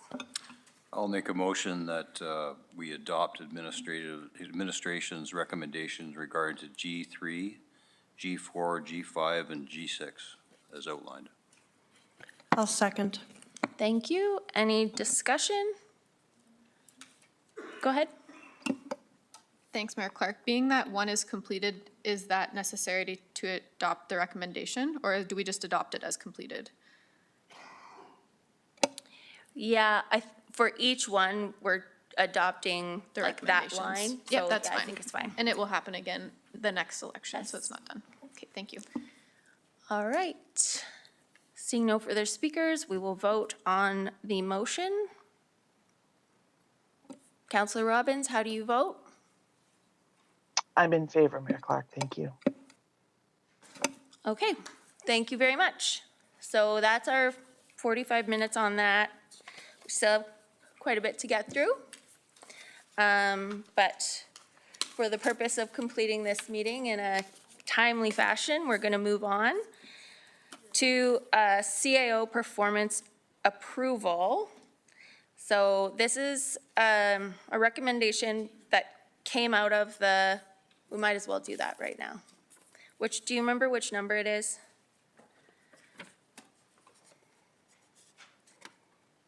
G15. Okay. G14, Your Worship. Okay, so G14, the inspector recommends approval of 2024 CAO review. The Medicine Hat City Council consider a resolution to approve the 2024 annual written performance evaluation in compliance with section 205.1 of the MGA, the Municipal Government Act. And administration's recommendation, administration will draft a motion for council's consideration at the September 15th, 2025 regular council meeting. And item G15 is city manager evaluation policy adherence, that the mayor of Medicine Hat City respect the process for, okay, I'm not going to do that one this time because that requires a bit more discussion. So we'll just do the approval of 2024 CAO review, which is what the next item is.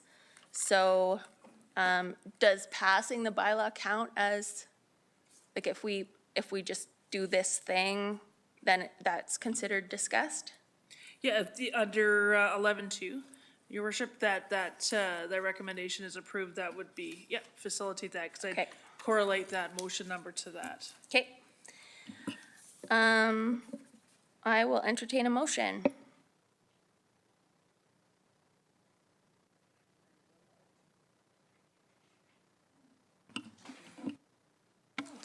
I move that council adopt the Chief Administrative Officer's performance review as presented in closed session on August 19th, 2024. I'll second that, Allison. I have a question. What does that mean? What does it mean that we're adopting it? That we agree with everything in it, or just kind of like it happened? Like we completed it? You completed it, as discussed in closed session, whatever that was, as discussed in closed session.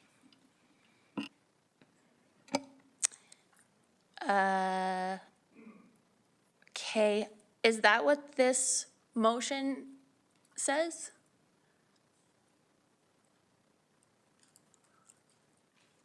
Maybe I'll look at the. Councillor Knodel? Thanks, Mayor Clark. Does this just, being that it's in, so being that's in closed session, obviously the information is not public, which it shouldn't be because it's a personnel issue. However, my take on what you're saying is that there is documentation that it was completed, and that is what we're agreeing on that we missed the fact that there's publicly documented evidence that we did this thing, and this is confirming we have that. Is that right? Okay, thank you. Can you say that into the mic just for Councillor Robbins? What? Your head nod. My head, I concur Okay. with Councillor Knodel. Okay. So, did we have a seconder on that one?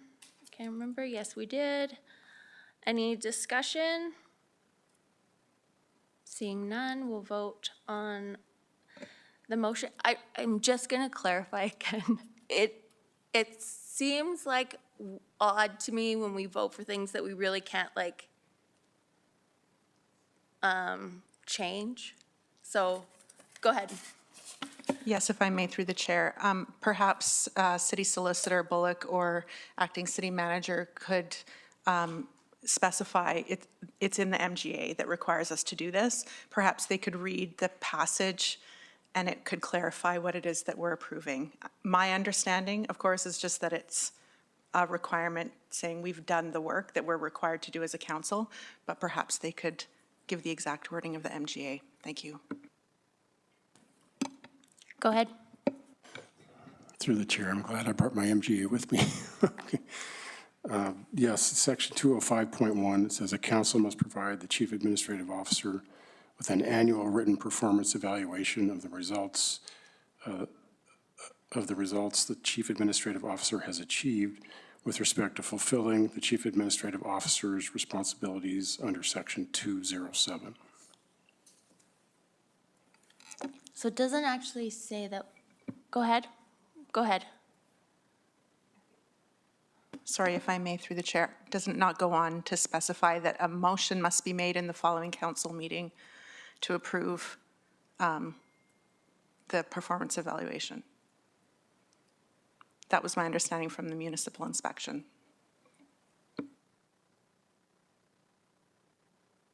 It doesn't say that specifically, but I think in order for council to provide the written performance evaluation, you must vote on it and accept it, and then it can be provided to her.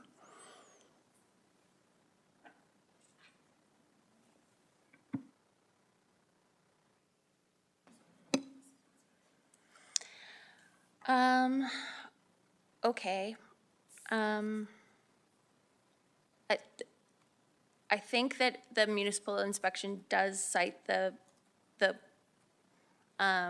portion of the Municipal Government Act for that, what was read is the same as what was cited, I think, so, okay. So we are voting to say that we did a evaluation. Okay. Can you reset the vote, please? Thank you. Councillor Robbins, how do you vote? I vote in favor. Okay, thank you. Next up is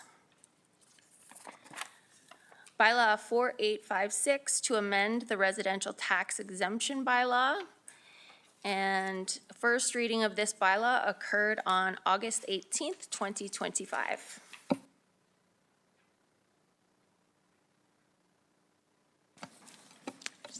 Go ahead. Ready? Okay. Your Worship, I move that council gives second reading to bylaw 4856. I'll second. Any discussion? Okay. Oh, Councillor Van Dyke? Yes, thank you. This is a time for commentary. Okay, I just wanted to make one comment that affordable housing is a top priority for me. As anyone who knows me knows, housing goes hand in hand with food security, and affordability is a real issue for people right now. So I'm happy to support any bylaw amendment or incentive that increases the supply of quality, affordable housing in our community. Thank you. Seeing no further speakers, we'll vote on second reading of bylaw 4856.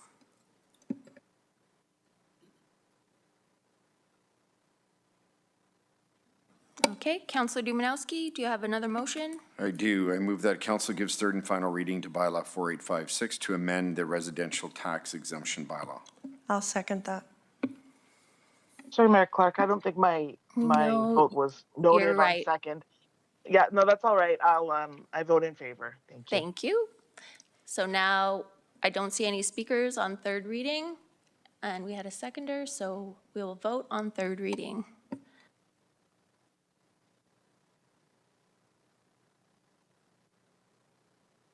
Counselor Robbins, how do you vote?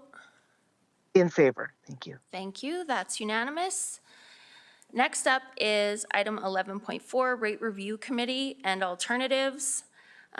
This item is for information only. However, I will note that council is welcome to make a motion regarding any of the options.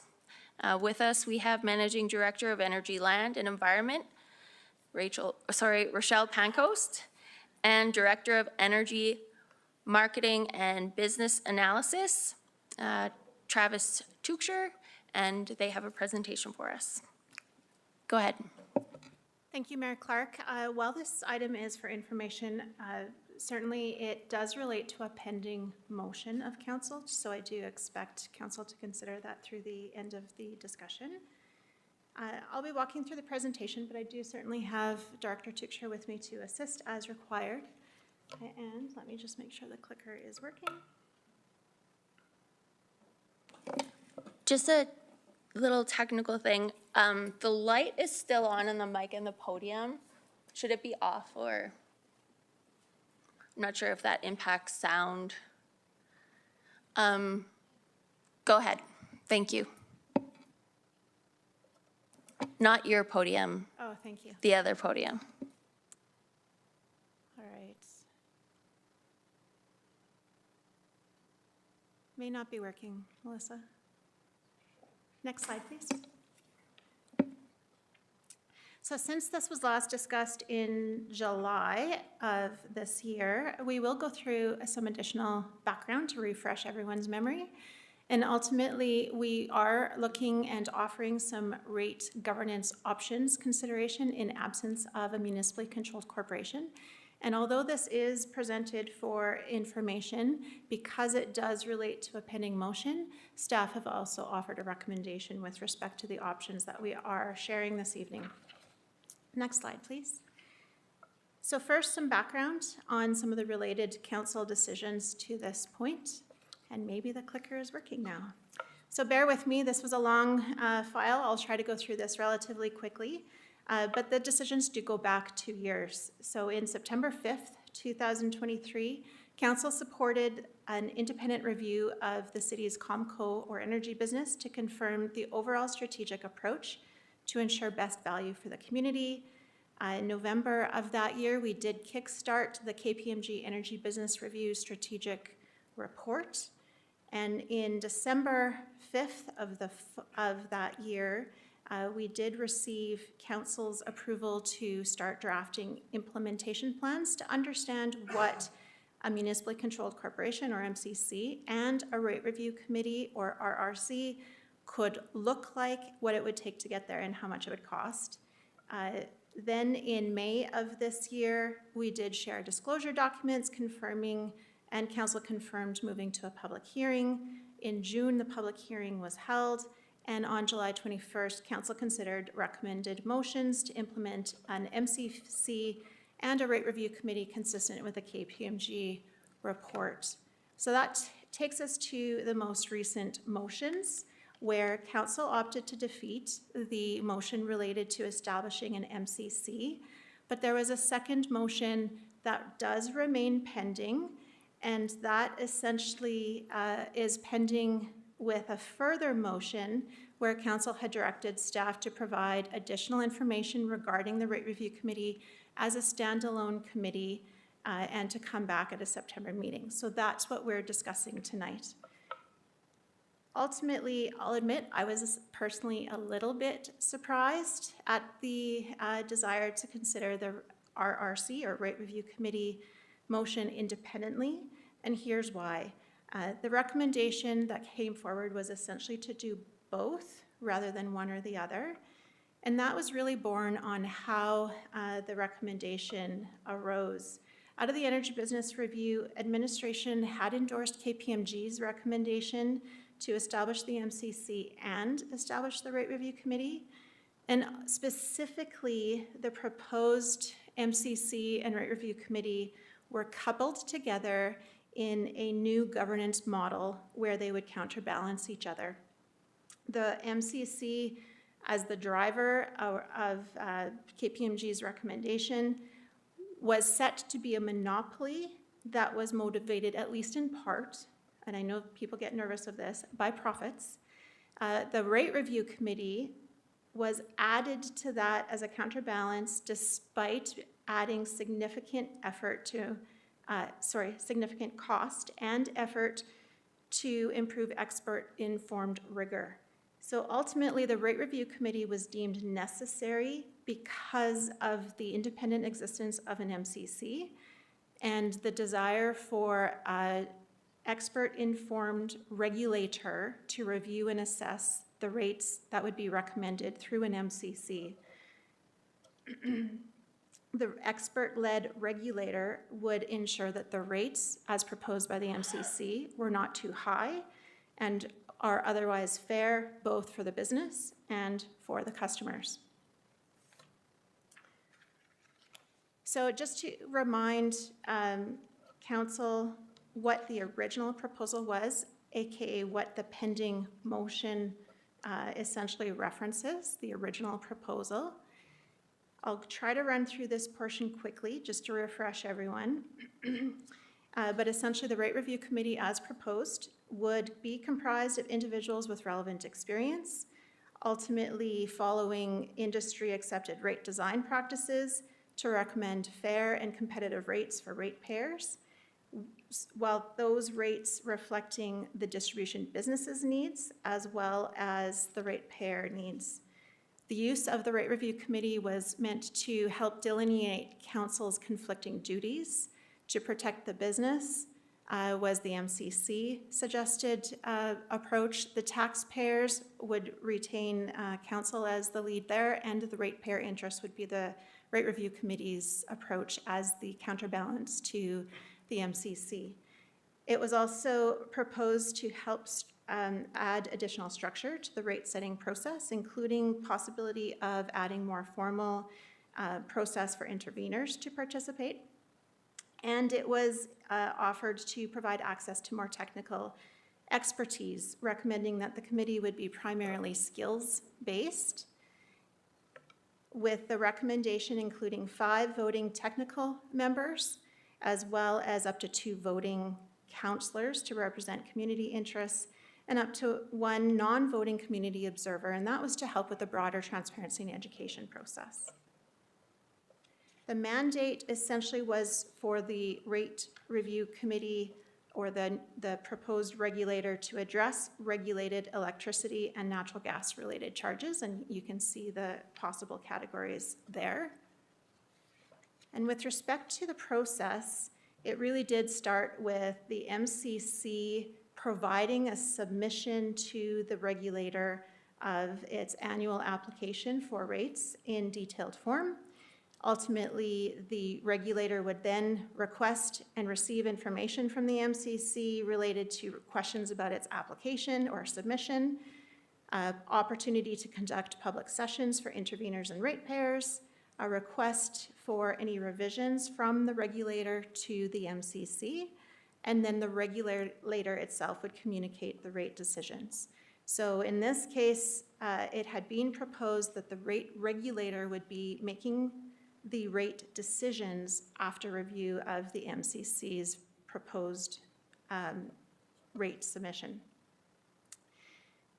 It was fully recognized that the addition of, this is actually a slide from the original recommendation as well, the industry expert members of the Rate Review Committee, together with the enhanced review and engagement process, would add additional time and cost burden to the process. However, despite that, the Rate Review Committee was still proposed as a means of increasing confidence of both the ratepayer and the city to ensure the necessary checks and balances were in place given independence of the MCC.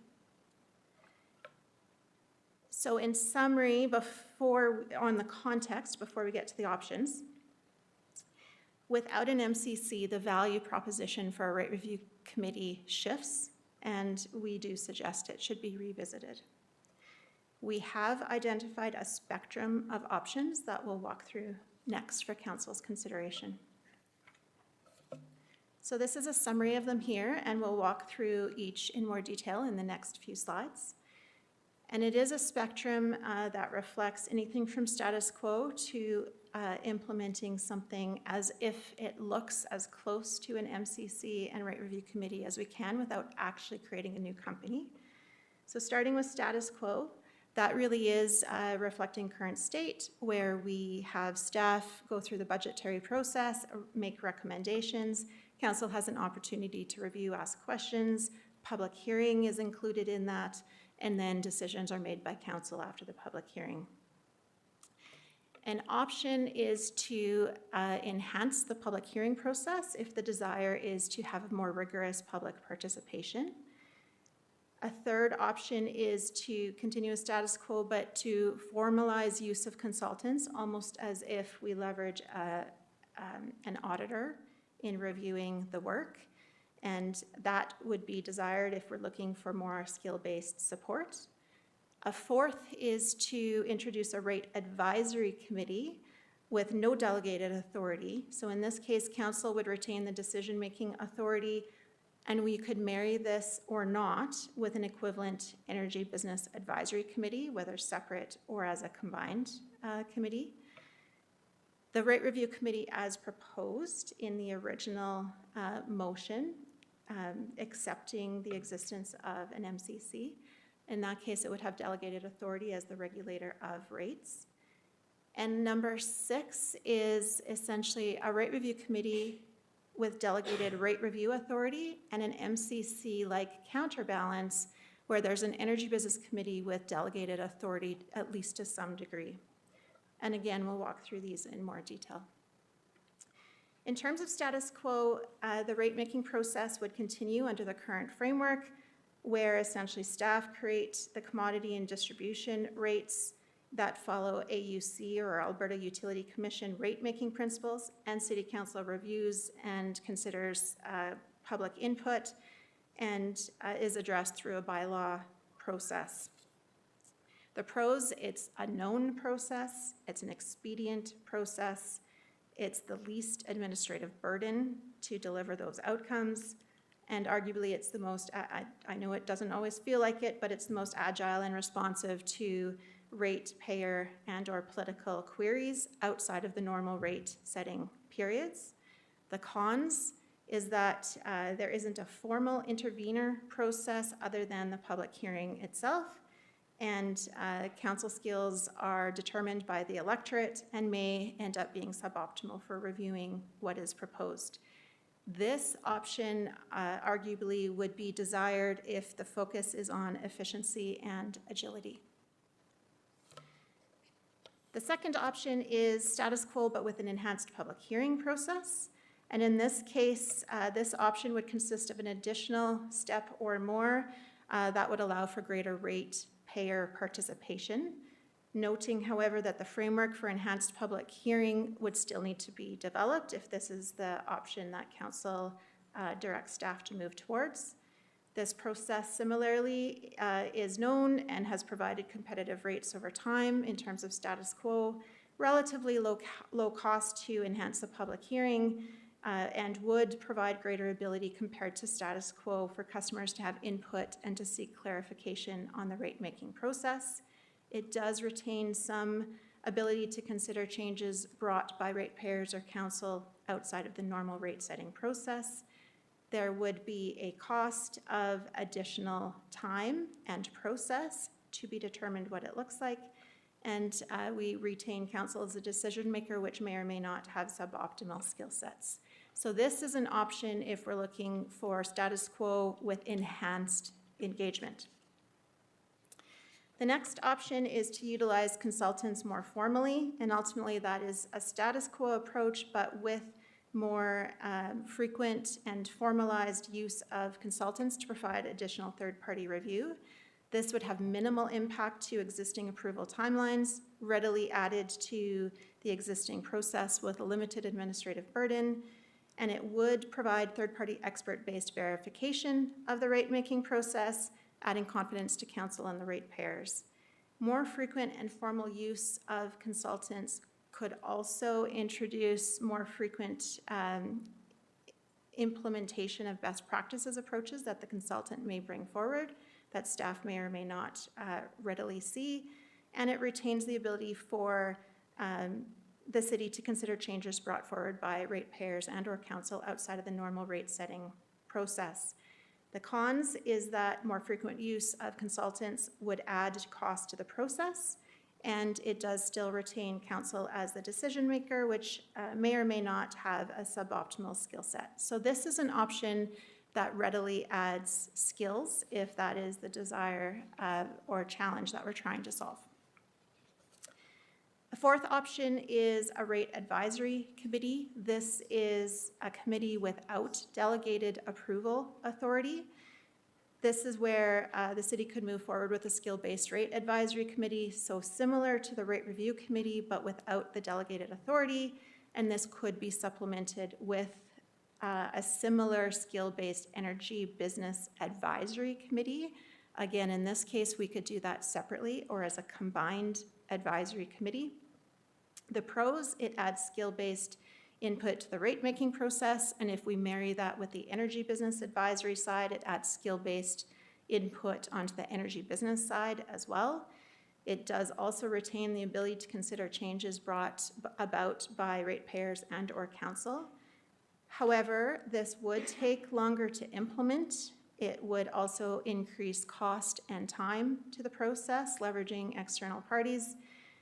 This option wouldn't necessarily help to delineate council's conflicting duties between the ratepayer, the business, and the taxpayer, because the role here is an advisory form and council retains the final approval of energy rates and impacts to the business.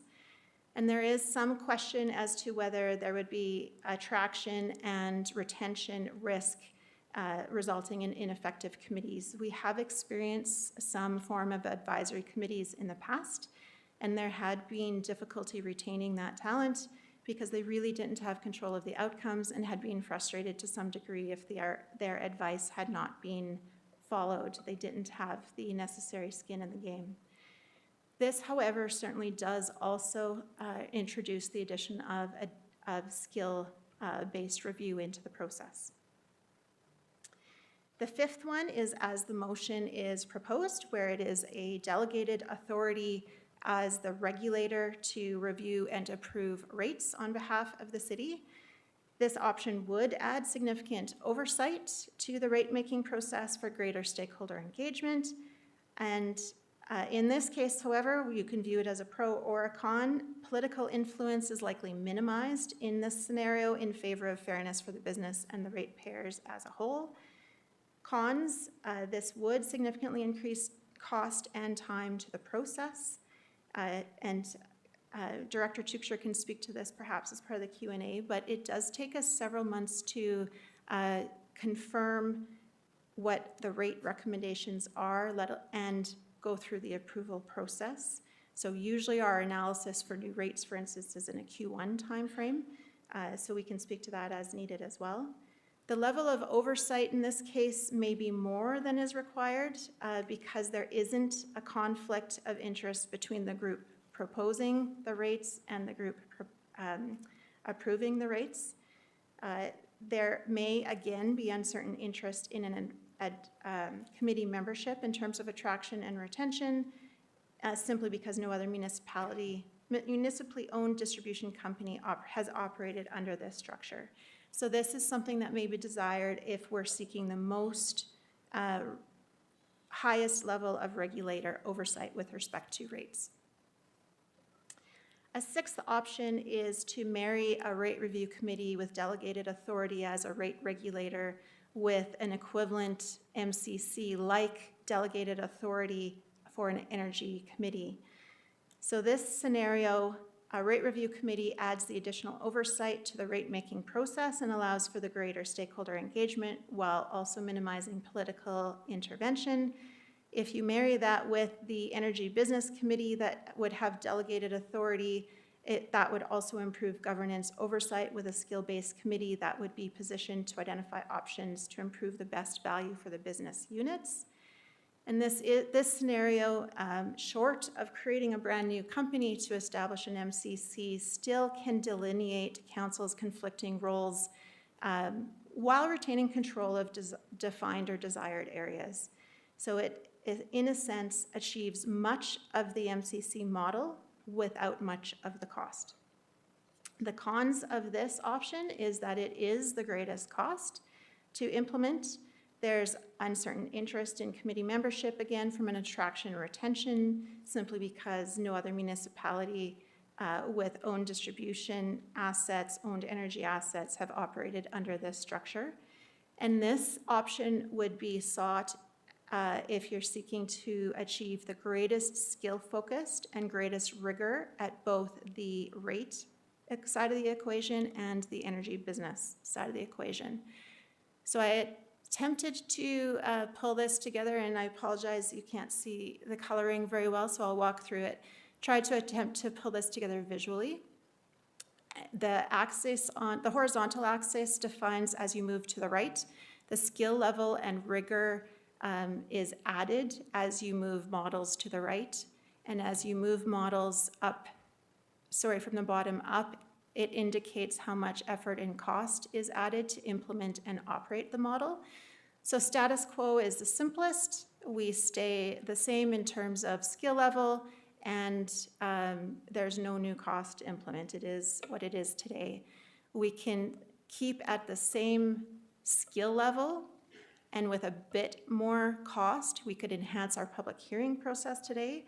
Although those around council table may note that our public hearing process isn't always used heavily with respect to participation, isn't always heavy with respect to utility rates. As we move to the right, just above status quo, for a limited increase in cost, we can add additional skill through the use of consultants. You can achieve similar level of skill, but with higher cost from an administrative burden and time process perspective by introducing a rate advisory committee with or without the equivalent energy business advisory committee. Enhancing the level of rigor further, as well as higher cost to implement and operationalize, is creation of a rate review committee. And then further to the right yet, the greatest skill addition, but also the highest cost to implement, is a rate review committee where there is a rate regulator with delegated authority, as well as an energy business committee with at least certain delegated authority on behalf of business interests. However, all of that is lower cost and less formalized, less rigorous compared to what is on the top right off the chart, which is the Rate Review Committee and the MCC, which is the much more formalized separate company, which of course has its own costs related to separate enterprise systems, separate CFO, the costs that you'll recall from the MCC debate. So this is for information related to a pending motion. However, from a staff perspective, I'll acknowledge that we were somewhat torn. Our recommendation is to consider one of two alternatives, and they are at opposite ends of the spectrum. So the first end of the spectrum is to suggest that recognizing that KPMG had been tasked with identifying the best strategic approach to deliver the greatest value from the energy business, their answer was to pursue an MCC, and then the Rate Review Committee was a necessary counterbalance to the independent corporation's rate recommendation. Without an MCC, we're not clear what challenge or problem council is now interested in solving with respect to the Rate Review Committee. The original need has gone away. However, staff in endorsing the prior recommendations would suggest that option 6, the delegated authority for each of the rate regulator and the energy business committee to proceed with the MCC-like proposal achieves most of the benefits without much of the cost. And that option can retain identified controls held by council as the delegating party. However, if that's too far of a leap at this point, fully recognizing and appreciating that council has recently said no to an MCC, staff would recommend status quo with or without the use of more formalized frequent use of consultants to support adding independent expertise with limited process burden. So if we're looking at adding more skills, the use of consultants at specific times in the rate review process, perhaps even with a statement to council as to the appropriateness of the rate recommendation, would add the skill, independent skill, as well as confidence to council as the decision maker. Moving to a rate review committee may achieve something similar in terms of adding the additional skill, but it is an added process and cost burden compared to a consultant. So we're a little bit bipolar on this one, but it is trying to appreciate that staff had made the recommendations towards an MCC, and the closest aligned to that is pursuing the 2 delegated authority approaches. However, recognizing that council has since defeated that proposal, we would suggest if we're looking to add additional skill, we can achieve that more readily through the use of formalized consultants in the process. And that is all that we have to share. Mayor Clark. We already use consultants, I'm assuming. Yes, through the chair to Mayor Clark, we do use consultants on a less frequent interval to double check our work as needed, but it is not formalized into the process. We don't do that on an annual basis, and we also don't necessarily have a specifically defined report from the consultant coming to council. Okay, so when you say formalized use of consultants, it's basically and I'm not trying to put words in your mouth, I'm just trying to understand. It's basically the EBC, but with consultants. Sorry, no, Mayor Clark. What I was trying to suggest is as staff are creating the rate recommendation as part of the bylaw update and prior to the public hearing, we could, for instance, leverage a third-party firm to review our work and provide comments for council's benefit in review of that work. As an example, much like an auditor would review the work, identify whether it's accurate, identify whether there's recommended changes to adjust currently or into the future. As an example, much like an auditor could support financial reports. Thank you. I don't see any speakers, but I do want to say I am and have been in favor of option 6 that is laid out. The only twist, I guess, I would say is that in the chart that you've provided, it does indicate that this will be a reporting relationship with administration, but I think it's very helpful if we're doing a skill-based board or skill-based committee, that when we're making decisions about our energy business, because some of the decisions will still, presumably like budgetary decisions, still come to this body, that committee would report to council. And I understand there's like a lot of things to figure out with it, including cost, but that would be my favorite. Councillor Sharps. Thank you, Mayor Clark. Through the chair. Managing Director, I have a couple of questions. So you mentioned throughout your presentation that there's additional cost to go to an RRC. What would be the increased cost with an RRC versus consultants? Some of that work is yet to be confirmed. We did certainly test an estimate of what the cost could be for a rate review committee as it could be married into an MCC governance model. and it was relatively low cost in terms of out-of-pocket dollars.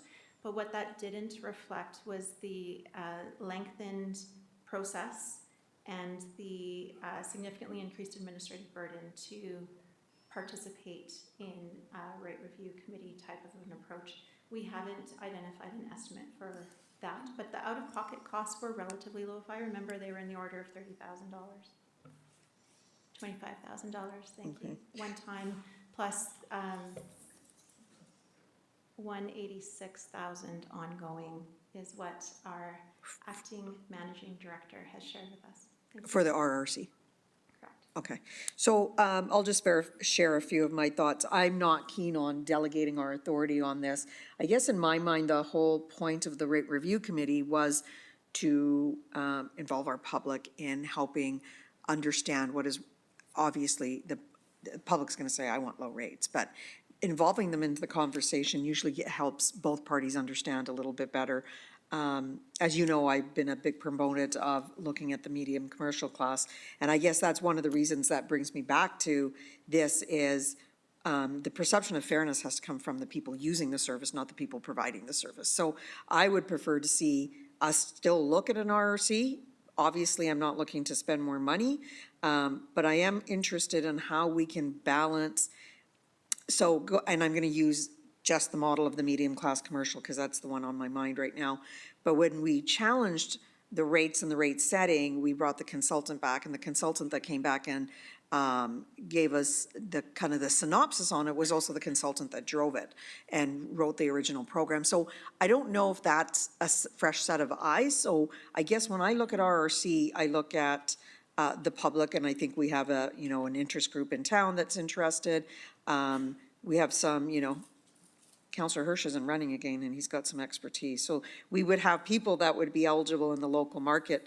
So I guess I just want to make sure that when this motion passed, I was quite excited to see how we can bring the community into it, balancing it with the needs of administration, but calming the waters. Because when I look at my bill, I'm still a taxpayer and I'm still a ratepayer, and I'm like, why do we still have an MCAF?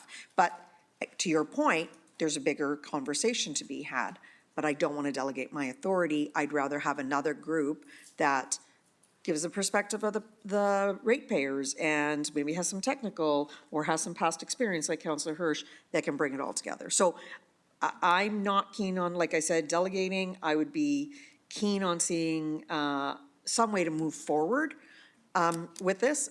And in my mind, maybe an RRC is where we start and we end up with an MCC instead of the other way around. So. Do you have any comment? Nope. Okay. Councillor Van Dyke. Yes, thank you through the chair. So in reviewing this large graph, which was difficult to see on my computer, I had a lot of thoughts about the comparison against the market, the provincial market, which we're our own kind of like microcosm of that. So when you talk about option number one, status quo, having consultants come in as essentially an auditor to the process, I looked at numbers 5 and 6 as creating our own miniature AUC that would approve essentially rates that were determined. My preference right now, I think I want to hear more information, obviously, and get a sense maybe from the rest of the community, is number 5. And the reason for that is that I appreciate the technical aspect of the committee. I think that's really important, but also the piece of that is that there's a neutrality to a group like that would exist where we don't currently have that. So I think that in the community there can be a perception that people around the horseshoe are being politically influenced in their decision making, and that the city could be making decisions for the best of the corporation, and that with a rate review committee like this, there would be essentially a neutral third party that would be making recommendations based on best practice. And then it would still come to the approval process of council. So there's still that piece there that we would be involved with, but that was kind of my thoughts on it.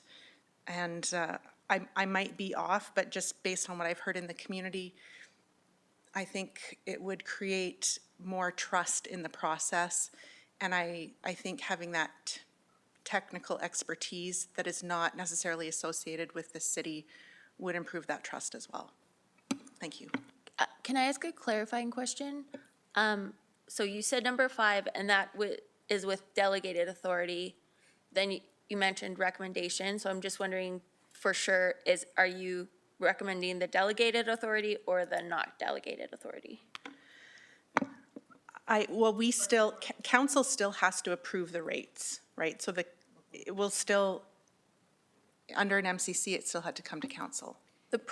I think the process that's being outlined is like two approaches. One is that you could have a rate advisory committee where we would still make the decision, but they would recommend it to us, and that's number 4. And then a rate review committee with delegated authority so that they would be the ones making the decisions on the rate review. So does that change things for you?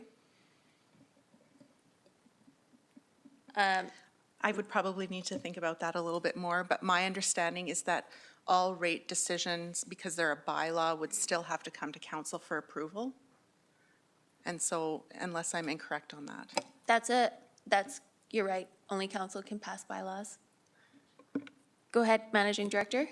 Thank you, Your Worship, through the chair to Councillor Van Dyke. Our understanding through the Energy Business Review is that council is able to delegate authority, and the delegated authority can include the setting and defining of rates.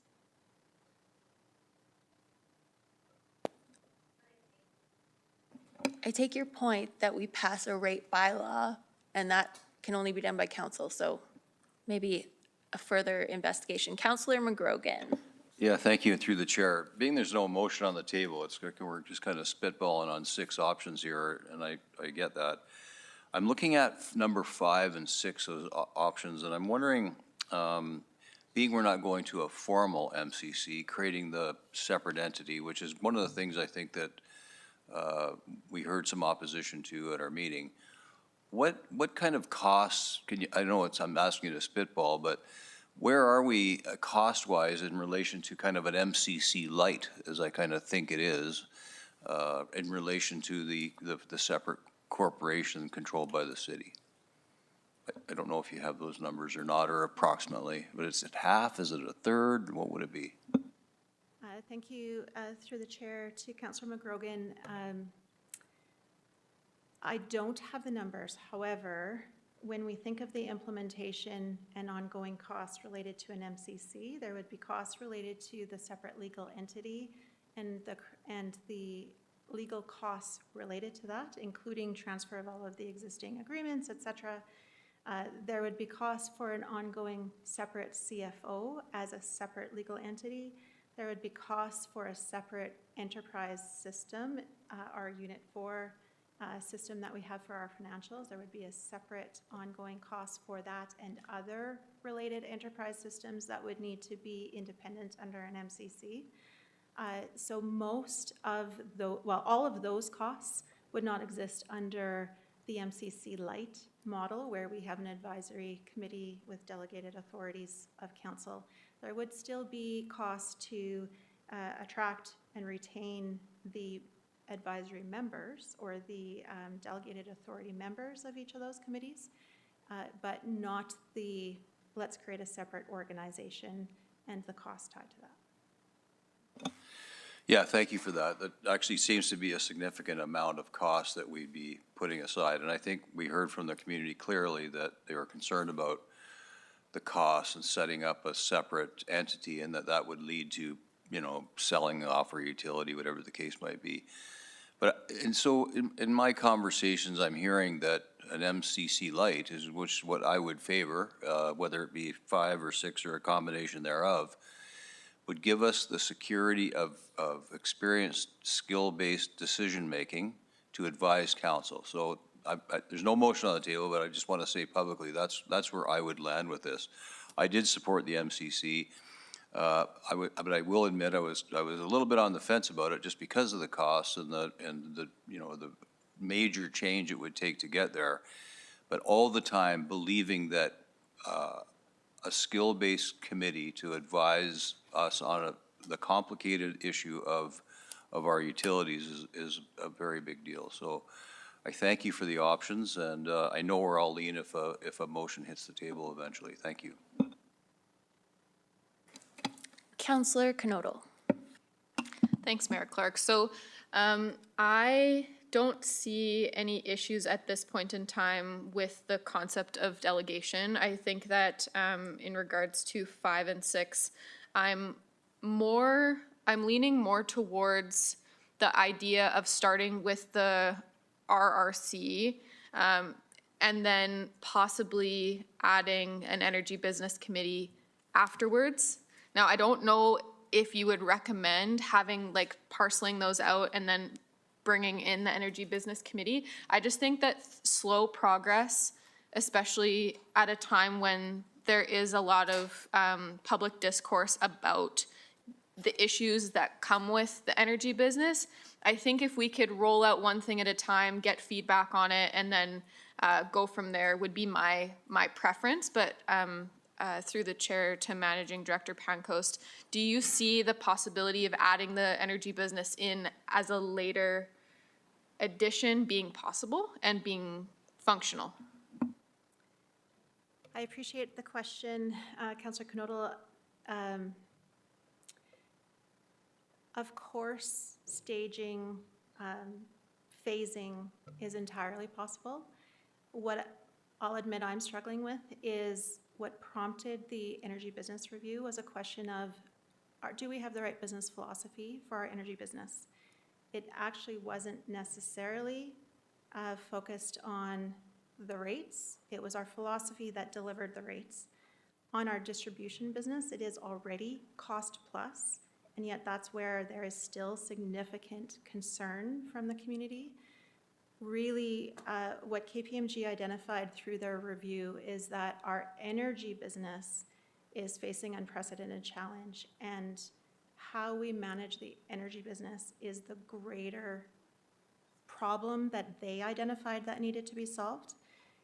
Rate Review Committee was a necessary counterbalance. So from that perspective, I think even if we land an answer on the rate governance side of things, we still have a question that's left unanswered on the energy business that we will need to tackle at some point. Follow up really quick. Thank you. That helps me paint a picture of the why, and I think sometimes it's just nice to hear it. So yeah, I still feel biased just in my own values about what is needed, and I do understand that there's a long-term vision needed in order to solve the current economic issues that we face. So I understand that part. I feel like the RRC is just a safe first step. That's just my thoughts. Thank you. Councillor Van Dyke. Yes, thank you through the chair. So I'm not sure what administration was looking for this evening. I know this was just for information. I'm not sure how the rest of council feels, but something that I think would provide a lot of clarity is if we could receive some examples. So 3, just off the top of my head, is the utility rates. What would that process look like in each scenario? That's the first one. Councillor Sharps's issue with the medium commercial class, that issue that came forward from the community, what would that look like? Where would it go? Who would be the decision maker? How would it flow through the system on each of those? And something like Sama Solar Farm, making a decision about that, what would that look like under each of these scenarios? I think that would be very helpful for both council and the public to have a better understanding of the impacts of choosing one of these options. Because right now, this is essentially just theoretical at this point. It's hard to know how they would play out, but seeing how each of those different scenarios would move through them, I think would be very clarifying. Would you like to make a motion to that effect? But I think the first question was, what is administration looking for? We had a motion on the table to bring back RCC to this meeting, and I think the direction was to provide a costing, blah, blah, blah, of an RCC so that we could approve it. So now we have this information. If we just pass the motion, for example, to provide the information that Councillor Van Dyke is seeking, what happens to that other motion? The initial motion that was made when the MCC was rejected.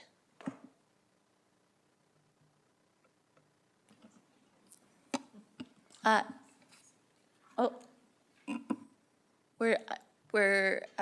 at. Sorry, yeah, just exactly what was the motion back from when that was defeated?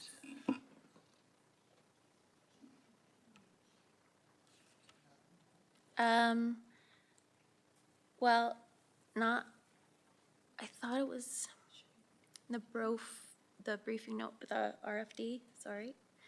If I may, Mayor Clark? Yep. There were two motions presented on July 21st. One was to approve the MCC with all its related budget and related requirements. That was defeated.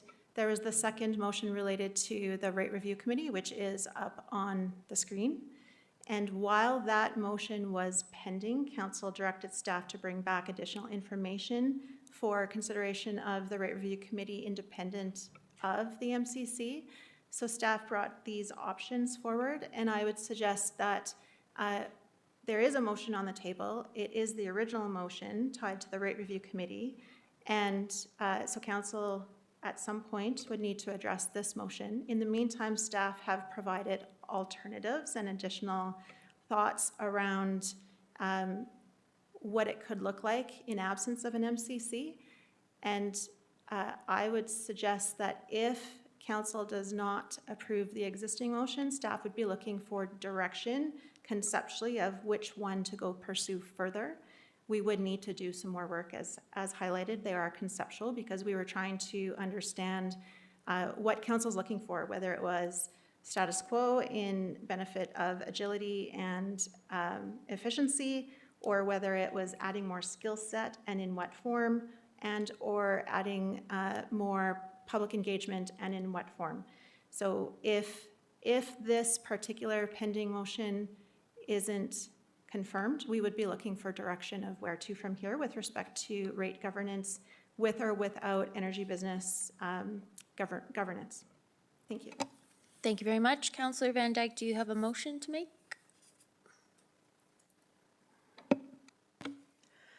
I don't have anything prepared. But I'm wondering if we could defer a decision until we receive more information, including scenarios, so we have a better understanding of how decision-making would occur under each of these models. Is that a motion or Do you have a date? motion to defer? Yes, a motion to defer until we receive more information. What would administration advise be an appropriate date? So I think the specific request is for the three scenarios that I'm assuming won't take as long as some other questions that could be asked, but finances and stuff like that. So if we limit it to that, or are you thinking broader than that? Are you referring to specific options, like I think certain numbers, or? Yeah, I think that you were suggesting, and I don't disagree, that you would take the three scenarios you outlined and run them through each of the 6 options? If that's possible, because they're kind of a reoccurring event, a community issue, and then a big capital decision. So they kind of cover the gamut of decision-making. So I don't know if someone was able to. If it would help, Mayor Clark, I could provide a summary now, and without putting more bones to a particular direction, that would be all that we have as a summary at this point. A summary of how each thing would work? Okay, I'm assuming that, like, it would be helpful to have it in writing, but you make whatever motion you like. I would prefer to be able to get something that could be in writing, the community could see it perhaps in an agenda packet or in a in, yeah, something a little bit more formal, just so there can be some review and more consideration on it, I think, perhaps. So if I could, if you're able to do those scenarios quickly, would the next council meeting be appropriate to bring that to? And by next, I mean the one in 2 weeks, not the special or extra meeting we called? I'm going to look at the acting city manager to get it to the October 6th meeting. Is that what you're suggesting, Councillor Van Dyke? Yes. We would not have time to prepare materials and have it Okay. route through our process. I'm not sure, yeah. And if I may, for added context for Q4, the very first meeting of new council, we will be bringing forward first reading of our new rates together with updated budgets for the energy business, and that will be the business for Q4. So our staff are pretty taxed already in preparation for our Q4 order of business. So if I could ask a clarifying question. So even if we made a decision at this meeting right now, there's no way to implement this work in the next quarter? It would have to be something in 2026? Correct. So Q1 of 2026? okay, can I make the motion? I guess we'll see how the rest of council feels about this. The council defers item 11.4 until administration is able to provide additional information related to each of the 6 scenarios at a regular meeting of city council in Q1 2026. And costing, I believe Councillor McGrogan wanted additional costs related to, more specific costs related to each option. I will, okay, just one thought on that. We don't have a secondary yet, but I haven't given it an opportunity. I'm just wondering if you want to specify 3 scenarios of the 6 options in there so that it's real clear. And then I feel like asking administration to go away and develop costing for each of the 6 scenarios is quite a lot of work. And I'm wondering if we could at least get the 3 scenarios and then narrow it down to like even we want a RCC plus, or we want energy business committee and an RCC, or like just kind of narrowing it down, because I'm not sure how much work it would be, but it seems like if we're doing each of the 6 scenarios costing, that's going to be costly and time-wise might take quite a bit longer. Can you maybe comment on that?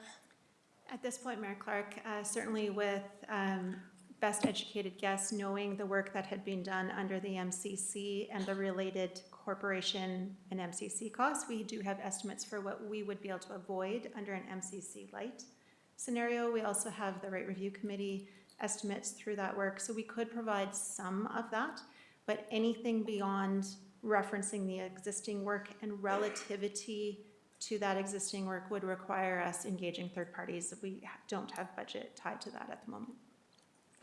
Okay. So should I specify the 3 scenarios? One being regular utility rate setting, the second being changing rate class within our distribution system, and the third being a major capital expenditure in our energy production.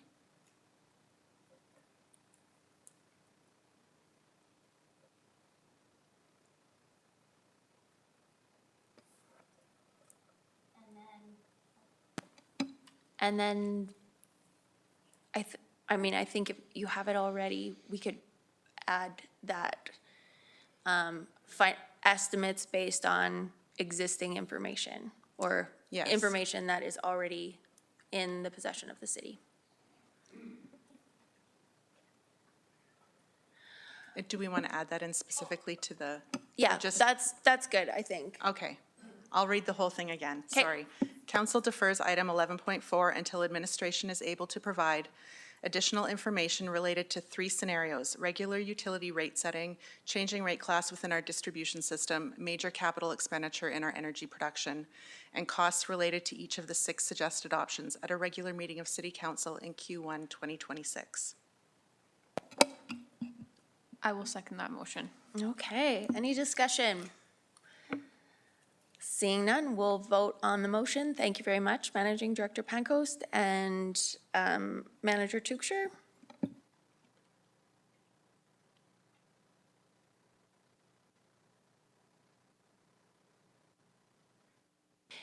Councillor Robbins, how do you vote?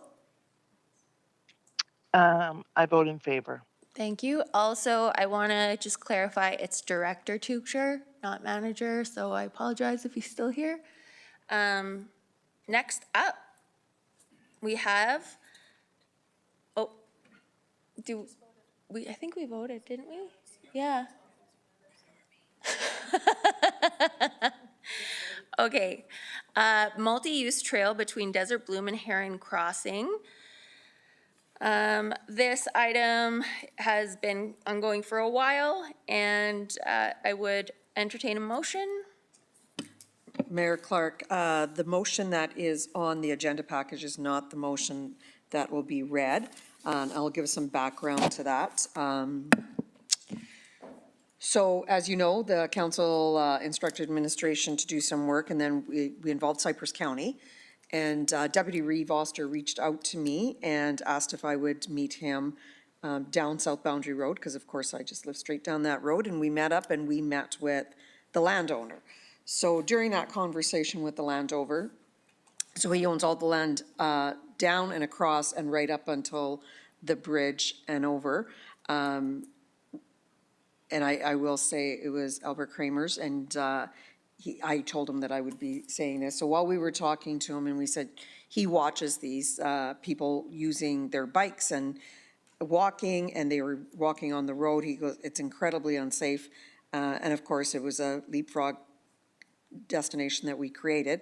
Regardless, when we're talking to him, and he says, you know, we were talking about the land and the land cost. He very generously offered the land for us to use. And I believe that's mostly because Cypress County relationship with him is so good. It just appears that he was very willing to work with us and do what we needed to do to keep that area safe for the pedestrians, the walkers, the kids. So I came back and talked to acting city manager with that new information, because the original motion was to move on. So just so everybody knows, Cypress County has it on their docket for tomorrow to make a decision as well. And so basically they're deciding that if we're interested, they would participate with us. So that is on their docket for vote tomorrow. So my motion has changed to, and this is in conjunction with city administration, council directs administration to proceed with the preliminary design of the multi-use trail between Desert Bloom and Heron Crossing to a maximum cost of $70,000 to be funded by operating reserves. This action is to be completed by the end of Q1 2026. I'll second that. Okay. Acting City Manager Osrud, do you have any comments regarding the state of affairs, the recommendation versus the motion made? Going down and looking at the project, there is need of a trail when it occurs. I don't know when that will happen, but reviewing the project, there's infrastructure will be needed. And with new information that there was land available at no cost, and that needs to be finalized, is also a bonus. I believe Managing Director Bohan may have additional comments, but that is, when in meeting with Councillor Sharps, that was discussed that to proceed, there's no funding for preliminary design right now, so that would need to occur. Thank you very much. Managing Director Bohan. Sure. Thank you, Your Worship. Thank you, City Manager. In June, Council directed both administrations to complete this joint study, and there was 3 deliverables that were identified for us to bring together. First one was, is it feasible? And the short answer is yes, it's feasible. We looked at a bunch of trail alignments, different surface structures. We discussed in this room the potential other types of material, shale, those types of things, and they were discounted and an alignment was agreed upon between the two administrations. The second deliverable that was asked of administration was to come up with an estimated cost. Now, I should put this as very clearly as I can. These are high-level estimates of cost. And the alignment that was selected and agreed upon by both parties came in at about $814,000 before land costs. And also something to be aware that in previous meetings, we brought forward a number closer to 1.2 million, but that included a section of the trail that would go north of Seven Persons Creek to Cactus Coulee. What we considered with the county administration is the idea that it would only take place from the Desert Bloom trail to Canyon Creek at the bottom of the hill by at Seven Persons Creek. The last deliverable that was requested of administration was to consider funding sources. So in the normal course of business, we'd look at government grants, potential municipal internal loans, local improvement taxes to affected residents, and potentially a cost-sharing approach with the city and county. And Councillor Sharps has raised another potential evaluation that could take place as part of a consideration for developing something that that council can make a decision on. So I think with all of that in mind, that I believe supports the motion that Councillor Sharps had brought forward. Thank you. Councillor McGrogan. Yeah, thank you through the chair. I'm just curious about the motion, and I'm wondering if it would be to connect the trail to the Rotary Trail, the existing Rotary Trail, or is it, I'm not sure which one it's. Yeah, it is the Rotary Trail, but it'll be across the street. But so if you come down from, or if you're coming up from Canyon Creek on the City of Medicine Hat side, you would get to the top past the rolling hills, and then there's a crosswalk right over to Desert Bloom. So there's 300 homes there, and then the additional 27. So does that make more sense, Councillor McGrogan? So I will also say one of the key things in talking to Cypress County, and acting city manager can jump in, when we do things regionally, there's better chances of getting some funding when we look at this as a region. So again, it can all be done. They can do the assessment, come back, and if the council of the day says, nope, that's still crazy, we don't want to do it, so be it. But at least it'll be a firm with a land donation, and I don't know how long the land donation is there for. I'm pretty sure it's not into oblivion until we make up our mind, so over to city administration to do that. So I think it's a good opportunity to assess this, move forward with their council. They're pretty excited, and we'll see if it passes tomorrow. So. Councillor Van Dyke. Yes, thank you through the chair. So a couple of things. First, I want to talk about costs associated with this project. So even with a land donation, we're still looking at over $800,000 in costs associated with the construction, the capital expenditure of this project, and then ongoing costs of $30,000 a year in maintenance. And I did a little math, and I included both the Canyon Creek, which currently only has 4 houses in that development, and Heron Crossing. But I put as if it was fully developed, and for fully developed, we'd be looking at 33 houses between those two housing areas. So that still works out to being $25,000 per household in capital expenditures on this trail, and with an annual additional $909 in operating costs per year. I really struggle with even going down the road of doing this work right now.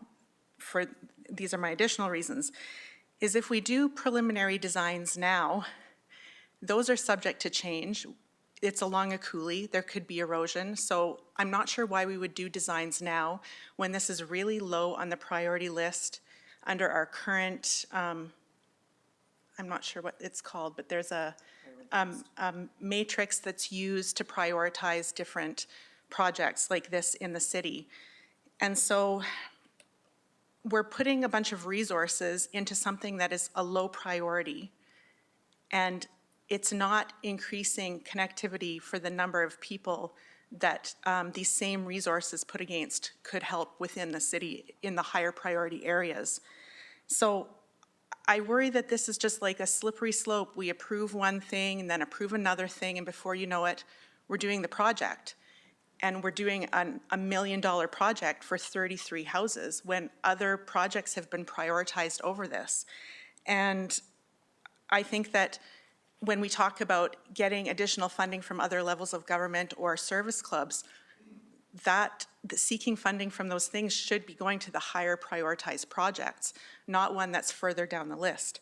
So these are a few of my concerns related to this. It would be great to have donated land, but even with the land donation, the cost is still high, and I'm not sure why we would do this preliminary work when it's not a prioritized project. So I will not be supporting it.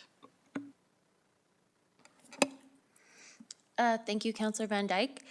I have a question because generally speaking, I agree with Councillor Van Dyke regarding if we prioritize something, those things should be done in order. However, I'm, contemplating the potential donation of land, and also what is our strategy in terms of having the planning done so that it's shovel ready when grants come out? Is it our general practice to have like 10 ready, or because obviously when a grant comes out, you have to be able to apply very quickly. Can you address that? Sure, thank you, Mayor Clark. The way we prioritize projects is we go through an annual review of the condition of roads. We do have staff here that could give us a little more detail, depending on how much detail you'd like, but essentially we do come up with a detailed list of prioritizing roads and which roads in particular would need treatment and in what way. So we do some preliminary work assessing how much the cost would be and what kind of treatment it would take. So we start off with arterial roads. We say if they've degraded to a point, we'll assess how much work we need to do on those arterial roads. The next, once those arterial roads are evaluated, we go to connecting the next layer down, which is again the secondary evaluation after the arterials. We go through a similar type of assessment for those roads, and then we finally get down to local roads. Ideally, we want to try and treat those roads with maintenance, so crack sealing, pothole repairs. The next level we'd go into would be the mill and overlay type treatment, where we're actually just taking off the surface section of the road, and for those roads that have deteriorated significantly, we move into the more expensive road rehab, where we have to go down to the road base and replace it. Each one of those treatments are progressively more expensive. So things like mill and overlay, it's to do a road like that, it's about 1/6 as much as what it would cost for a full road rehab. So that's how we approach it. Every spring, we go through another process of evaluating the roads. So the roads that we have identified could change from year to year. And depending on what has happened over the course of the winter, whether it's severe or whether we've had water incursion into the road base. Does that answer your question? Sort of. I'm maybe asking the wrong person, because I'm just thinking about, like, this is a path. Like, it would be part of our heritage path system, I think. And so I'm just wondering, is it more appropriate to ask Managing Director Hutter about that? Or, like, I guess my question is, in order to be grant ready, often you have to be shovel ready. And so do we have a process for identifying, like, these are the plans that we're actually going to prepare so that we're shovel ready in the event that a grant that would apply comes up. Thank you. And I motion, to, with your permission, Director Nowakowski to come down and provide us a little more detail. Hello. Thank you, Your Worship. Typically, when we do trails or sidewalks, they're associated with a road rehabilitation. This particular location is, typically it would be constructed by the developer of the Cimarron neighborhood. So this one is a little bit different than our usual path construction.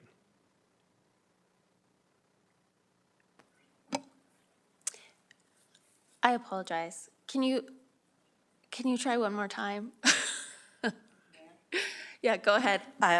May I, Director? Okay, so we agreed to this leapfrog, and it's nobody around this table or up there that agreed to it. It was a leapfrog development. It was down there. There was a developer, there was a bond as usual, and somewhere in the mix, the bond went back to the developer without the trail. Then we went back and we did Cimarron. So we've put the trail extension on the developer of Cimarron. Except for, so this goes back to an accountability issue for me. We are the city, and again, nobody around this table was the decider in that. But according, like with Councillor Van Dyke, it's 22 homes. Well, that's one of the reasons they're not building the rest of the homes is it's hard to sell young families in that area when their kids are stranded on a road. So people are walking away from there because there is no path. So the problem is, Mayor Clark, we allowed it, then we took the bond away, so there's no recourse to put the path in or cost. So this shouldn't have been our cost. But now, as a city, here we are. So now Cypress County has 300 homes where they're saying, hey, we're happy to connect all of this and help you guys, potentially. That is the feeling that I get from them. And again, that is the whole point of seeing if we are ready to go, we can get the funding. And it was like Rotary Trail. They ended up getting funding, I think, so 250 of it, 250, and then Cypress County put in the 50. It's substantial. It's substantial what you can get with regional participation. Yeah, so I guess that's why I'm just kind of asking about the shovel readiness of projects generally. So from my perspective on this particular motion that Councillor Sharps has made, is that all we're doing is getting to a point where we could be shovel ready. And that's all we're agreeing to at this point. Your Worship, I believe that is the Okay. plan. And as far as grants and what they require, it depends on the grant, whether it's shovel-ready or there's grants, some grants provide funding for design work as well. So it depends on the grant. Very good point. Thank you. Councillor Hyder. Thank you, Mayor Clark, and through the chair. I'm in full support of this for many reasons. This has been probably like Councillor Sharps. This is what I get phone calls about. It's a young community up there out there in Canyon Creek. There's lots of kids out there. The road is unsafe for them if they want to go on their bike and, let's say, visit their aunt in Desert Bloom. We've been out there many times. They're concerned citizens, and I feel that we should explore this. Again, we should also work regionally. I agree with you, Councillor Sharps, wholeheartedly. This has been an ongoing thing, and we know for many years, and it's going at a snail's pace, but I've been out there and talking to them, and I see the frustration, and all they would like is the next step, so I'm fully supportive. Councillor Duanowski. Thank you. Through the chair. Good conversation. I certainly, my hesitation on this is that the request for a decision item before us today, it does not mirror what is being proposed.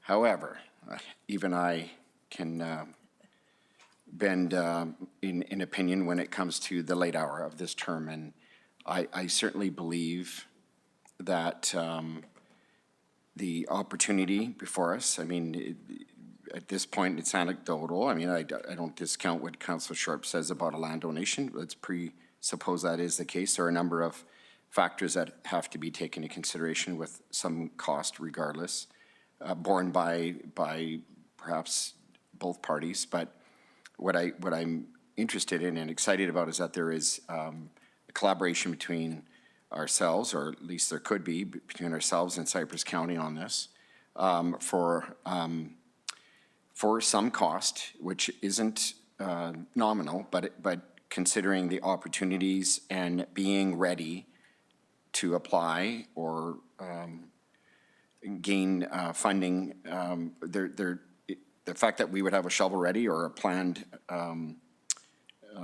development in place will put us in good stead. And there's been lots of conversation on this, and I don't necessarily respond that way historically.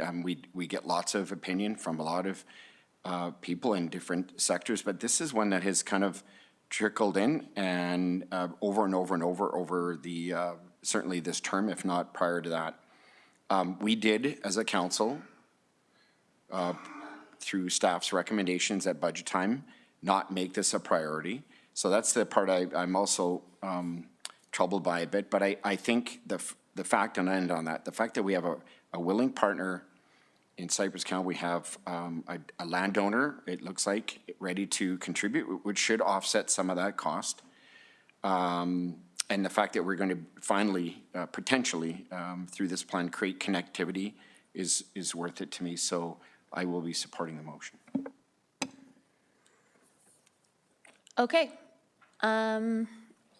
Any final comments from administration? No? Okay. We are going to vote on the motion, if we could get it up, to spend a maximum of $70,000 to proceed with the preliminary design of a multi-use trail between Desert Bloom and Herring Crossing. And that should be done by the end of Q1 2026. We'll vote on that motion. Councillor Robbins, how do you vote? I vote no.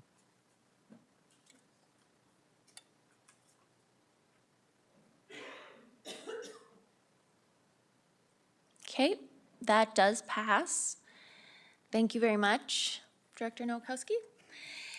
Okay, so we have a lot left to get through, and I think that it's not super to go to 11 o'clock at night. So I'm gonna ask that we trim some things. And on 11.6, I'm wondering if there's two options there. We have to, well, we don't have to, but it is advised that we at least replace Appendix A of the council remuneration policy, and that's option 2. And then we could suggest or put in a motion that the council remuneration policy that is in our package for approval be brought to the next council in Q1 of 2026.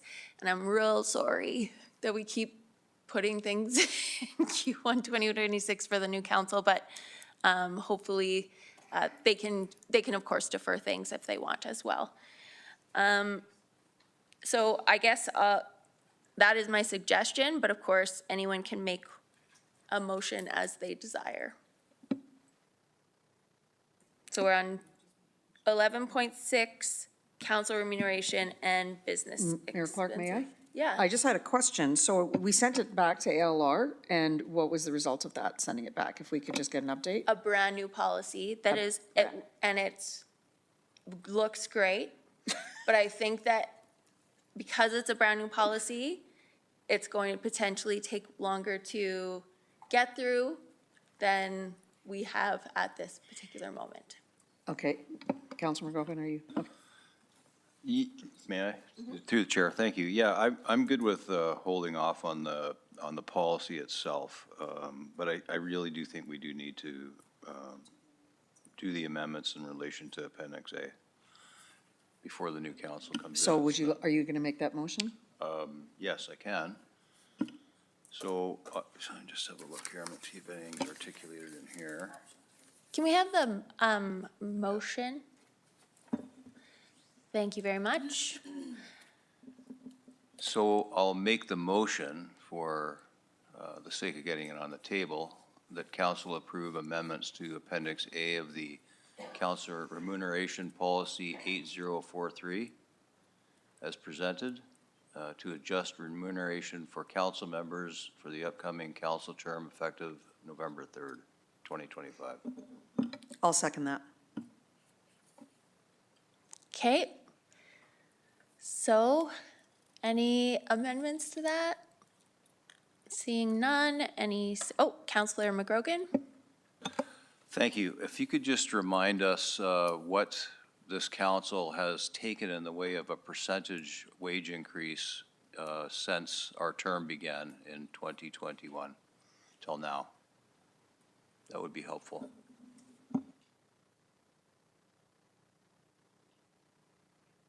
Sorry, directed at city manager. Thank you. Yep.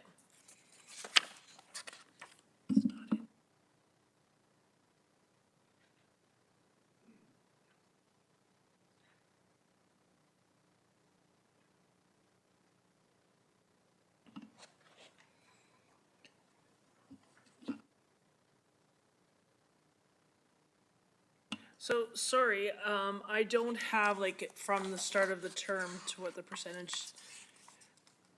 what the increase is. Sorry, I don't have that. So basically, it was the CPI every year. Cost of living. And 1 year was actually 6-point-some%, I think.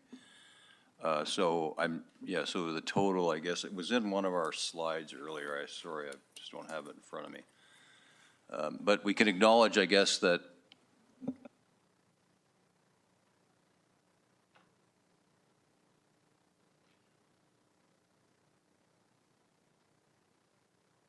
So on page, what page is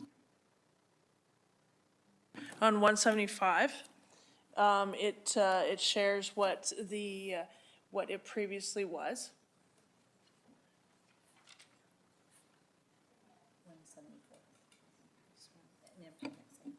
Appendix A. So it's not a percentage, but the actuals are between when we started and now.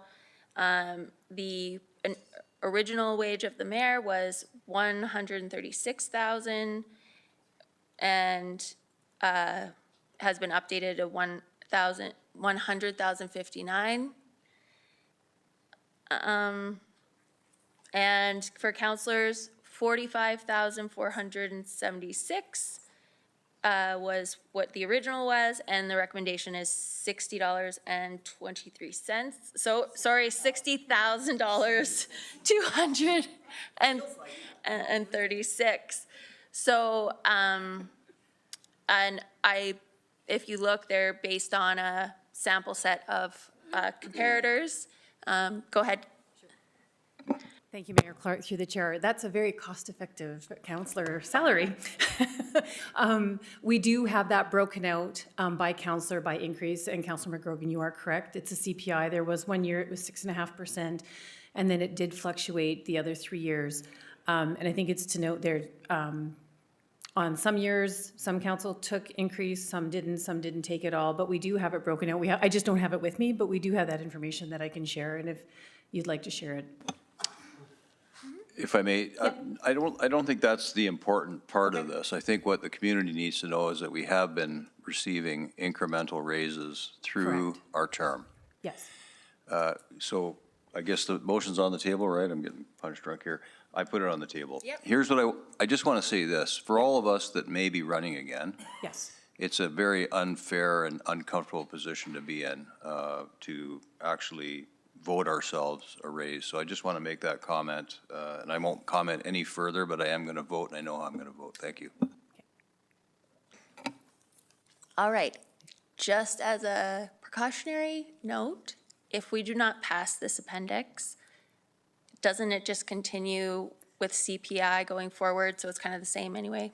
Yeah, through the Okay. chair to Mayor Clark, that is correct. And I just should note too that the salary that shows the updated salary for counselor, that would, if you were to pass this at 60,236, I think it's important for the public to note that that is not what any counselor is making today. that will be the new, that will be the new salary for a brand-new counselor, like for new council to start. So I just wanted to make that clear, that there is a difference right now. Thank you very much, and I will remind that we're short on time, but Councillor Sharps. Thank you.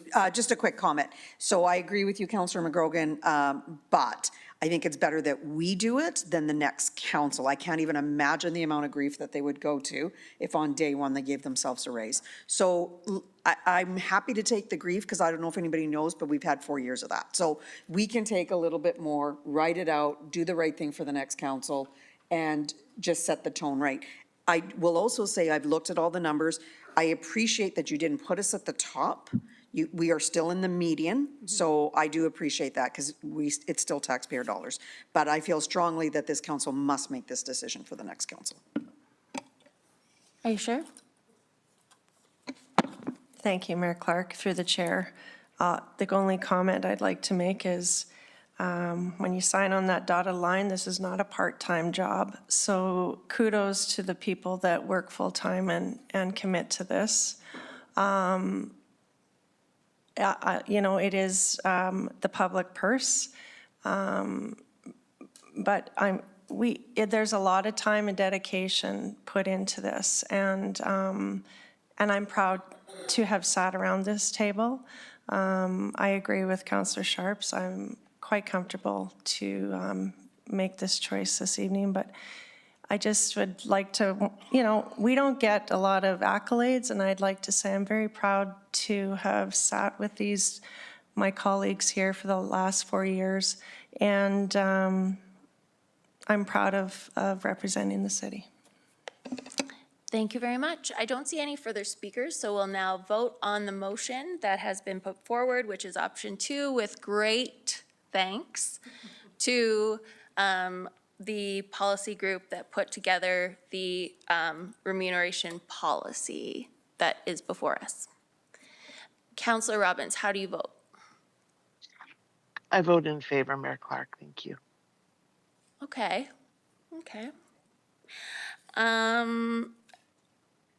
Item 12.1, new business negotiated sales. Do you have a motion? Go ahead. I was wondering if council would entertain me moving 12.4 up very quickly, as we have a member of the public in, and I think we can easily get through this. Can I make a motion to move 12.4 up into immediate? You can. Do we have a seconder? I'll second that motion. Thank you. We'll vote. Any discussion on that motion? Okay, we'll vote on the motion.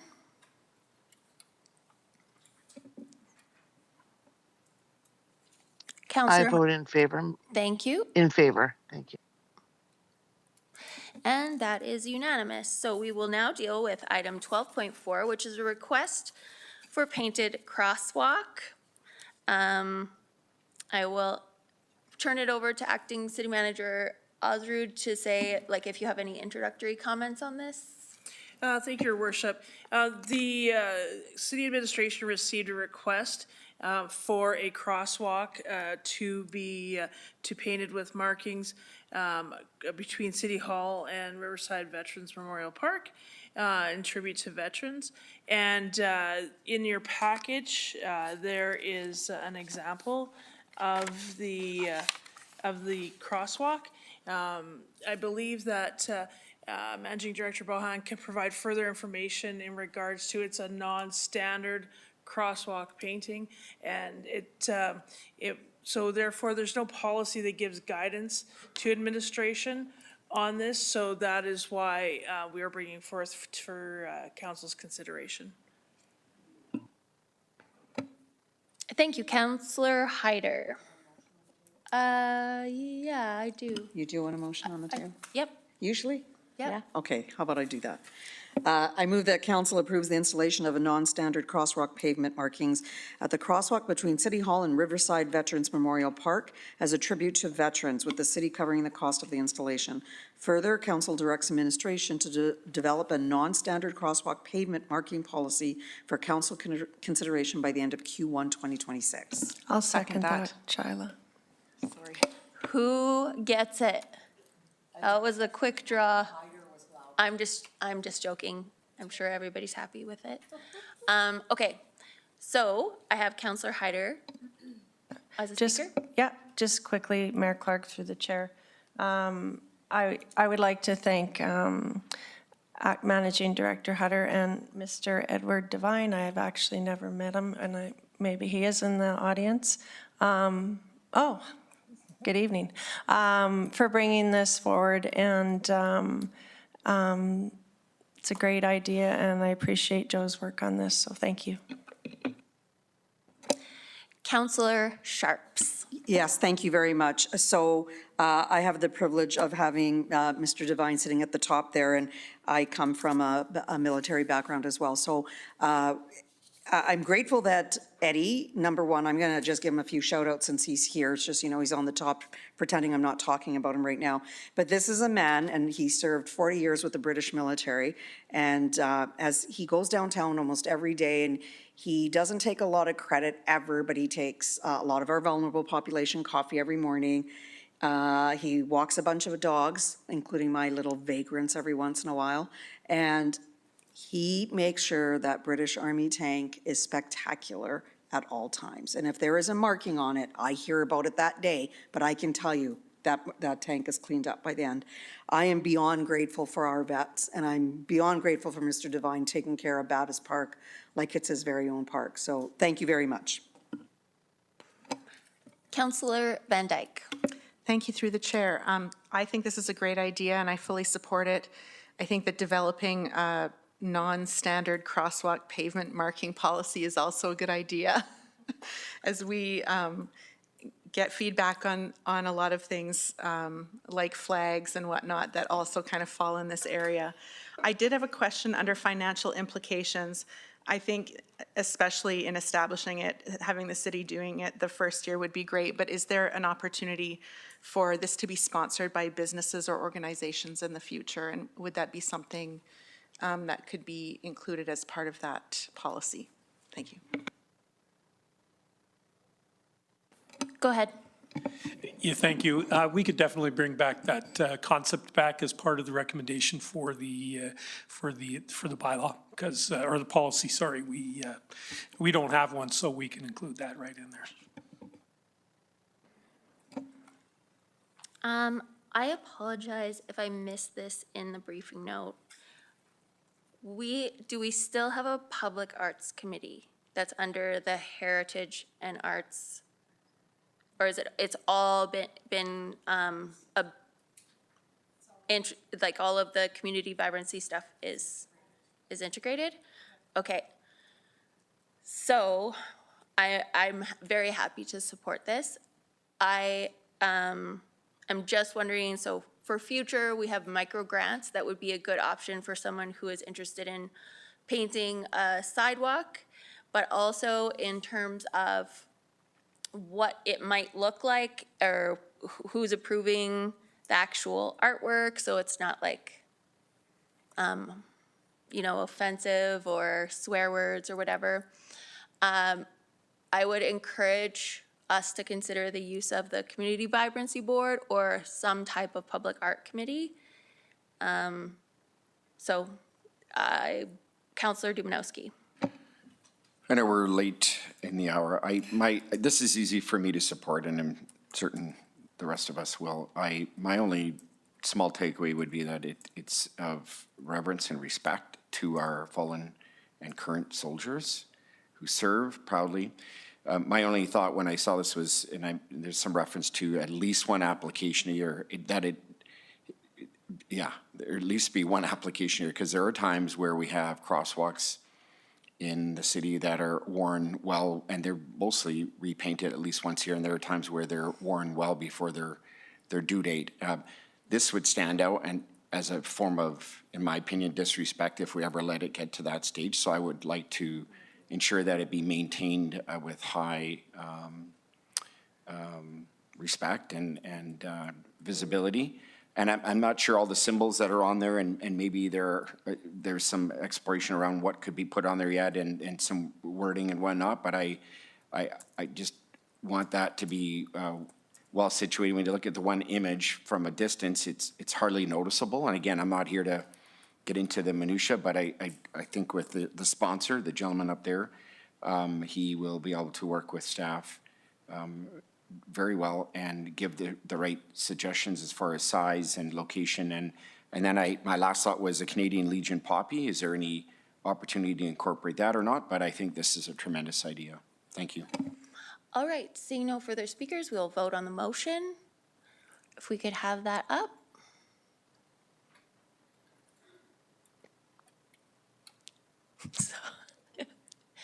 Councillor Robbins, how do you vote? I vote in favor. Thank you. Thank you. And that is unanimous. The next item up is item 12.1, and I will note that I've been advised that 12.1 and 12.2 are time sensitive, so we at least need to get through those two, but I would entertain a motion to adjourn after that. 12.1, negotiated sales price approval. 21 Ranchlands Boulevard Northeast, and the recommendation is that council approves. I don't have that you have a presentation, you're just here for questions? Yep. Perfect. Okay, I will entertain a motion. Your worship, all this time I move that council approves the sale of 21 Ranchlands Boulevard Northeast for the negotiated sales price of $655,000 to Span West Building Corporation. I'll second.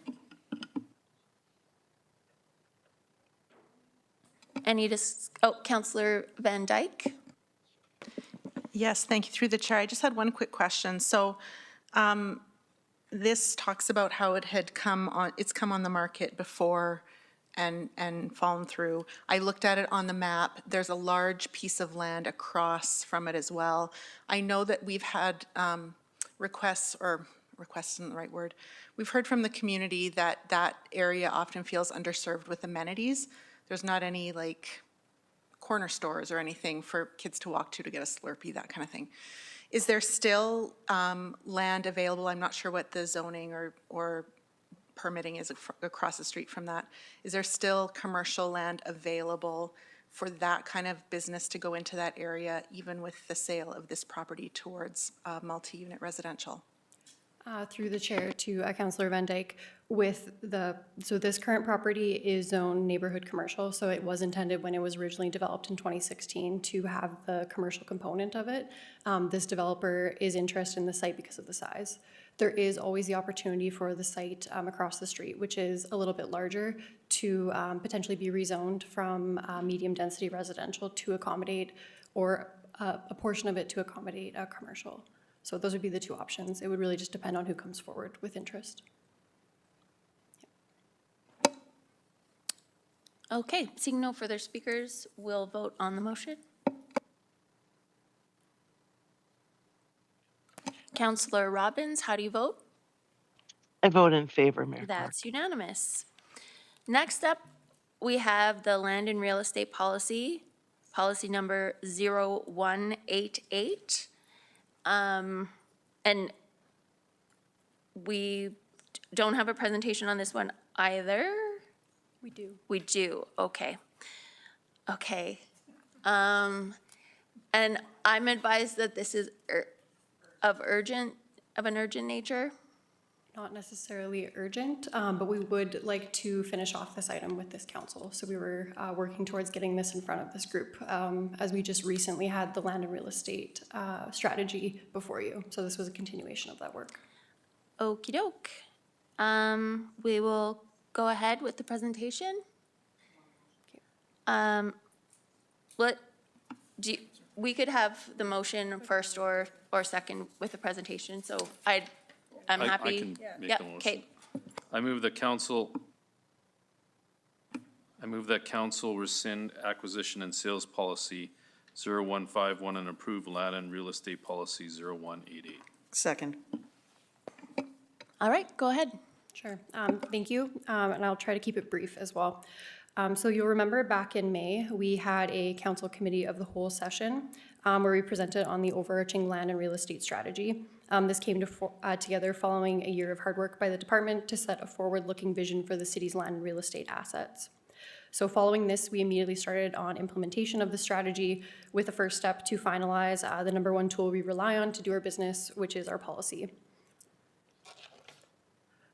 So the existing acquisition and sales policy was adopted in 2014, and it hasn't been substantially updated since. So that's going on 10 years, where a lot has changed in the land and real estate market, but also in the land inventory that we hold. So this is a rewrite of the policy, and that's why we have a presentation today. And you'll note that there isn't a red line copy of the policy in the package, just because of the fact that it is a rewrite.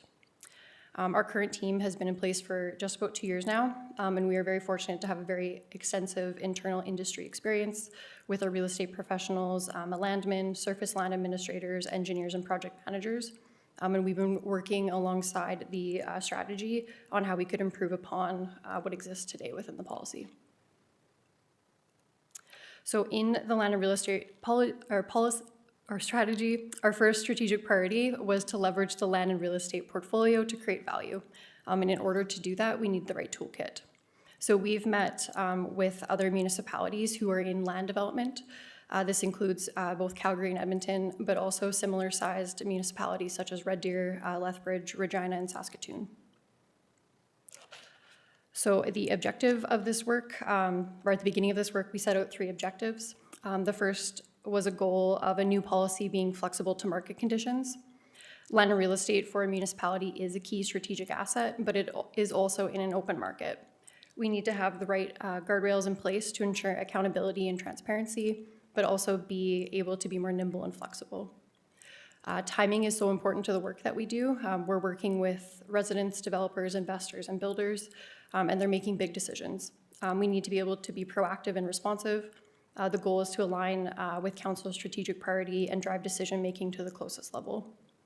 And then finally, when someone is working with us, they should expect consistency. And that's in how we can negotiate, offer opportunities, and when we are bringing items to council. So while playing a role in an open market, we have to be fair and transparent and have the right guardrails in place. So I will just quickly share a few examples as we walk through some of the opportunities for change within our existing policy. So the city has land that's been listed for sale for a long time, some since 2016, as is the example we just looked at. This list price for those properties hasn't been reset since then, as it can be administratively cumbersome to do so. So under the current policy, we have to bring a decision to council to adjust the price if it's outside of 10%. So in transacting and finding a purchaser, location and price are the levers we have, and both are currently very rigid. Responsiveness to opportunities can also be challenging. We often receive letters of interest on land that's not yet listed for sale.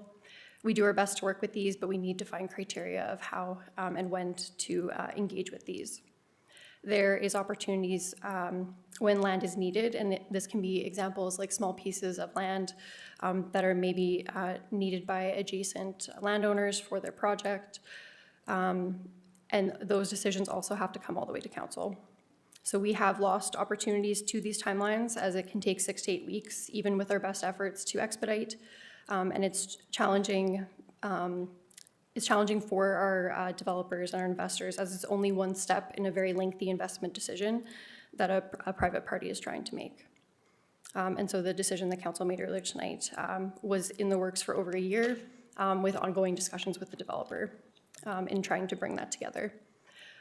Once we enter into a contract with them, the purchaser also then on their end has to get pieces of the deal together. This includes financing, grants, cost estimates, as well as their permits for approvals. So there's lots of steps that come at the end. Other municipalities' policies focused on transactions above and below fair market value.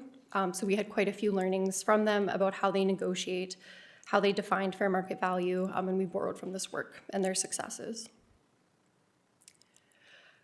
So regarding policy changes, the biggest one is aligning the authorization to transact land with the signing authority limits within the spending and commitment authority policy that already exists. So this is to drive the decision-making to the level where we can be more nimble and flexible while still having discretion of the city manager for approval processes to ensure that any high importance, contentious, or properties that may be of interest to the community still do come to council. The policy is then written for transactions at fair market value and then below fair market value. These are the rules and guardrails that we must follow, and these tie directly to the procedures that we have in place. So at fair market value, this sets the parameters for administration with some flexibility while still complying with the MGA. And then below fair market value keeps the decision-making with council. So this typically covers decisions like a land donation or a reduced sales price to a not-for-profit. There are other examples where it also may be advantageous to transact below fair market value, such as securing an investment to the community or a property that holds a lot of challenges to do anything with. I will also note in the briefing note, it does outline some of the key procedures, and I just wanted to quickly outline some of these to give comfort to council of what the decisions would look like at that level. So prior to selling or acquiring any land or real estate, there would be a request for a decision that goes to the appropriate assigning authority. We have now defined how we set fair market value, so that's currently absent from our existing policy. This would either be through using a third-party appraiser or internally through a comparative market assessment. But in doing this internally, it must be approved by the city manager or verified by a third-party professional. And so this gives us another tool in our toolkit to make sure that we can stay comparative and competitive when it comes to fair market value and that there's the checks and balances in place. We are also now defining a direct sale and setting criteria. And so this was a learning we had from other municipalities. Historically, I know many of you are familiar with receiving letters of interest for land that's not listed for sale, but this was added to remain open to these opportunities, but streamline these requests and prioritize. We are also defining how we list land on the open market, and we categorize this into two buckets. One is with criteria and the other is without. With criteria is for opportunities where we know there are multiple interested parties, there's a strategic interest from council or the community, and then that criteria may include demonstrated development experience, providing plans ahead of time, or being able to meet certain important criteria such as the density or working within a height limitation. Without criteria would be continued to market on the open market on a first come, first served basis, which a lot of our listings are sold this way today. We are also updating the definition of the land bank, the land that our department manages versus the land that other departments have. So this is to ensure that when land is transitioned to us or real estate is transitioned to us, that it comes with an appropriate budget to de-risk the property for sale or lease, which is our key functions. So our department has absorbed quite a few liabilities, which is challenging to navigate with our very modest budget and justify in our financial statements. So this would also ensure that we collaborate with other departments to identify their land needs in the future and where there are opportunities to sell or acquire. And then a couple other additions are we are now defining the criteria and the rates for commission. So this is currently absent from our policy. So as a seller, we pay the commission when a buyer is represented, and this can be a really good thing. But we want to be able to continue this, but establish how and when, and then to be able to manage expectations up front and ensure consistency. So we did borrow from other municipality structures for how they issue commission. And then finally, below fair market value, we're now formalizing the evaluation process for this through the capital grant process. So that's something that we've been trialing for a while now too. So with that, we are seeking council support on this updated policy. These tools allow us to navigate a market, but ensure transparency and accountability. This is a means of reducing some of the barriers to development or red tape, but also making improvements to areas that were not clear before. So managing a transaction is often the first step to showing our commitment to new opportunities, but there is a lot of work that comes after to close the deal. So we want to ensure there is comfort in how this is navigated by council, but help our team excel at what we do. So with that, I'm happy to take any feedback or questions. Thank you very much. Councillor Hirsch. Thank you for the presentation. I am in support. I appreciate the length and the breadth that you did in terms of trying to find a policy that kind of makes sense.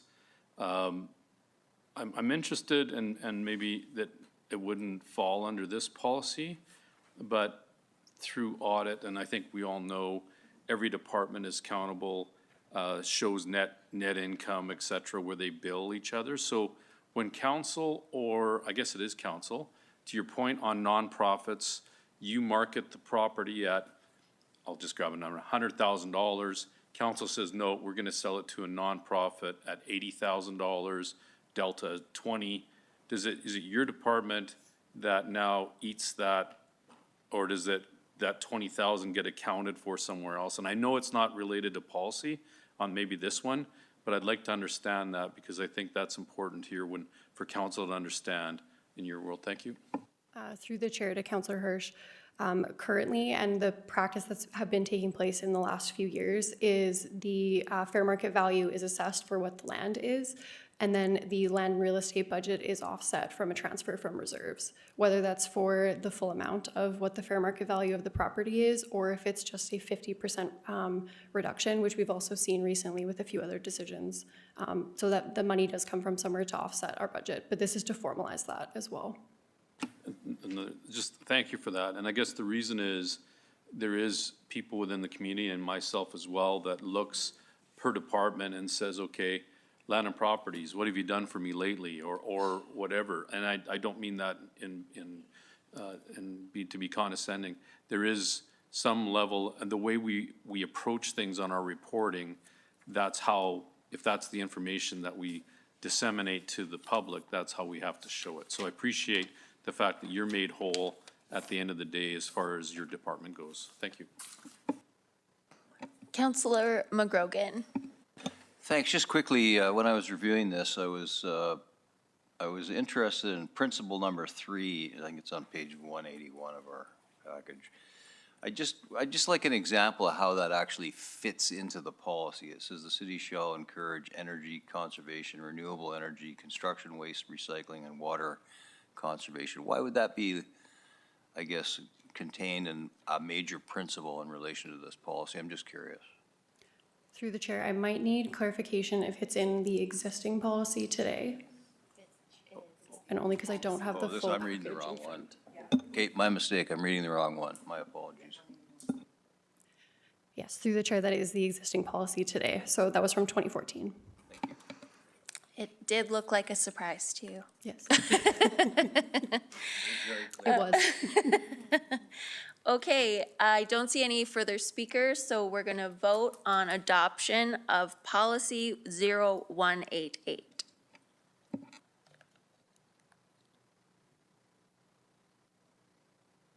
Councillor Robbins, how do you vote? I vote in favor, Mayor Clark. Thank you very much. That's unanimous. All right, we're at 10:35. Do we want to do one more? We'll just keep going until I get a motion, I guess. Okay. Requested amendments to procedure bylaw 4725. And I think we can also cross something to 12.3. I think we can cross something else off the inspection list with this one. So I will ask for a motion. This is for first reading on the procedure bylaw? Yes. So can I ask a quick question before I'd be bet. happy to read it? So when I go through this, one of the things, do you remember my 2 motions, City Manager, where I asked for agenda review to come back? On here, it says September 15th. It is in there, It is in there. It's on where? in the amended policy. Oh, okay, I did Procedure not see bylaw. that. Sorry. Yeah, yeah, No, so. I'm crazy, I'm good with it, we're fine.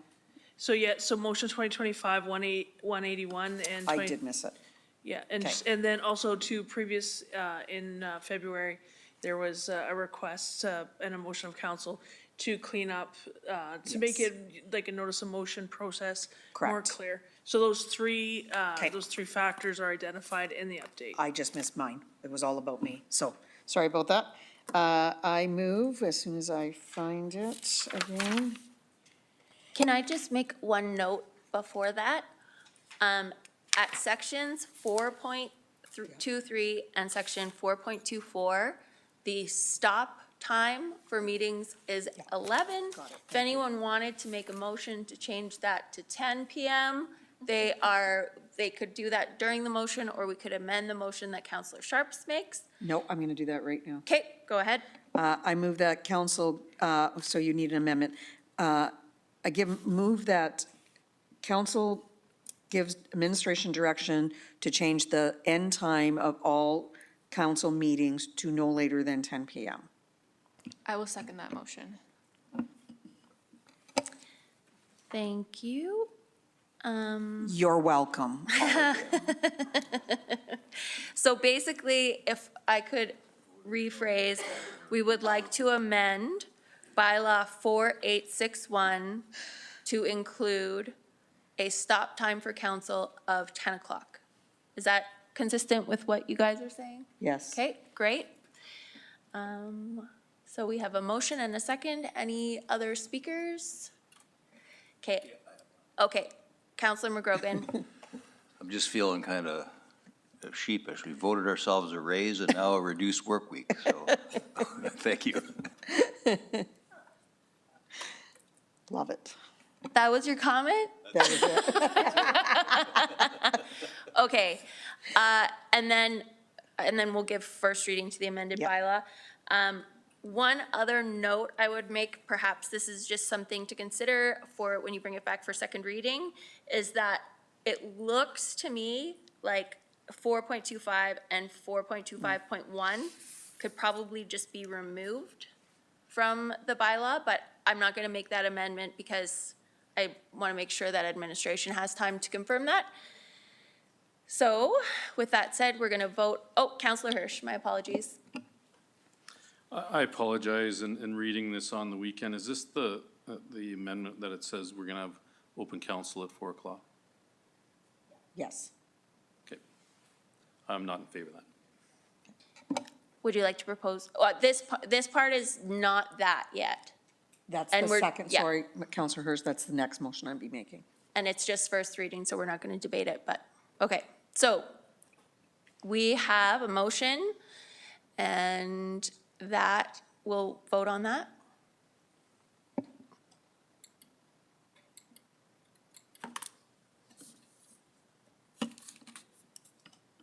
Counselor Robbins, how do you vote? I vote in favor.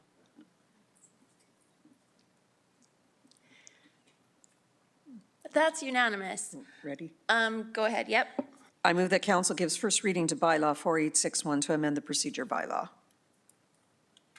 I will As- second that motion. As amended. as amended. Or, No, I didn't amend. okay, I'll accept the motion Thank as you. is. And you seconded, Counselor Knodel. I don't see any speakers, but I don't have the speakers list, and we're just gonna give first reading, so here we go. Counselor Robbins, how do you vote? I vote in favor. Counselor Hirsch? That passes. Okay. Next item is 13.1, Arts and Culture Recognition Program. This is approval of the Arts and Culture Recognition Program as per the Community Vibrancy Advisory Board. Counselor Hyder. I move that council approve the Arts and Culture Recognition Program as per Community Vibrancy Advisory Board recommendations. I'll second. Thank you. Just to confirm, Counselor Hirsch, you're on the screen as a remnant? Yep, there we go. Any discussion? Counselor Van Dyke. Yes, thank you through the chair. I had one question for administration on this. So we currently have out in the kind of foyer of City Hall recognition about existing famous hatters. And so I'm just wondering if those people will be moved to the new site as part of this program, or if they will remain in the current location. Thank you, and through the chair, I believe that they would stay in the same location because some of those award recipients wouldn't fit into this program. All right, no further speakers. We'll vote on the motion. Or can we have it up on the screen?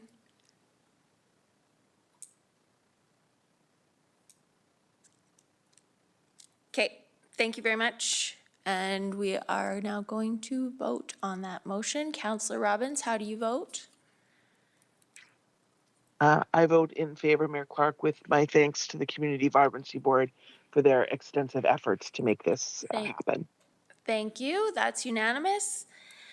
Next up is bylaw 4859, Parks bylaw. This is here for first reading. I move that council give first reading to bylaw 4859, a bylaw to provide the regulation of city parks. I'll second.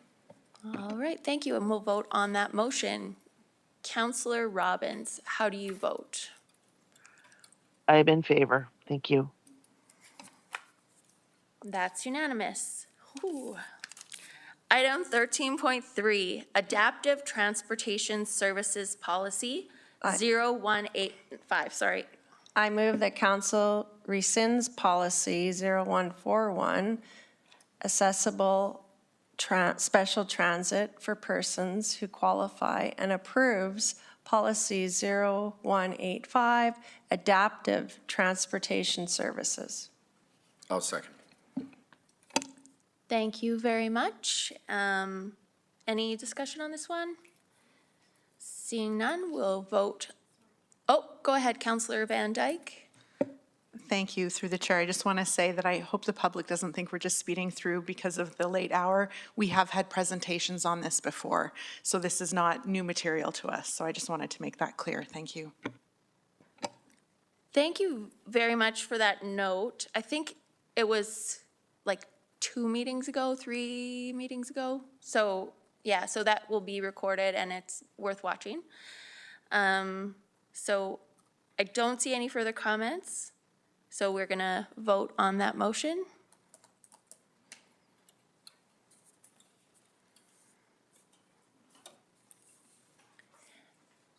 I vote in favor, Mayor Clark. Thank you very much, Councillor Robbins. We have one notice of motion. I don't know if you want to test the waters for 2/3. Do you want me to read it first, or do you what? Can we just see if we have 2/3 interest? Do you want me to read it first? So the motion topic is enhancing the City of Medicine Hat whistleblower policy. Correct. You can. Sure. I just have to find it.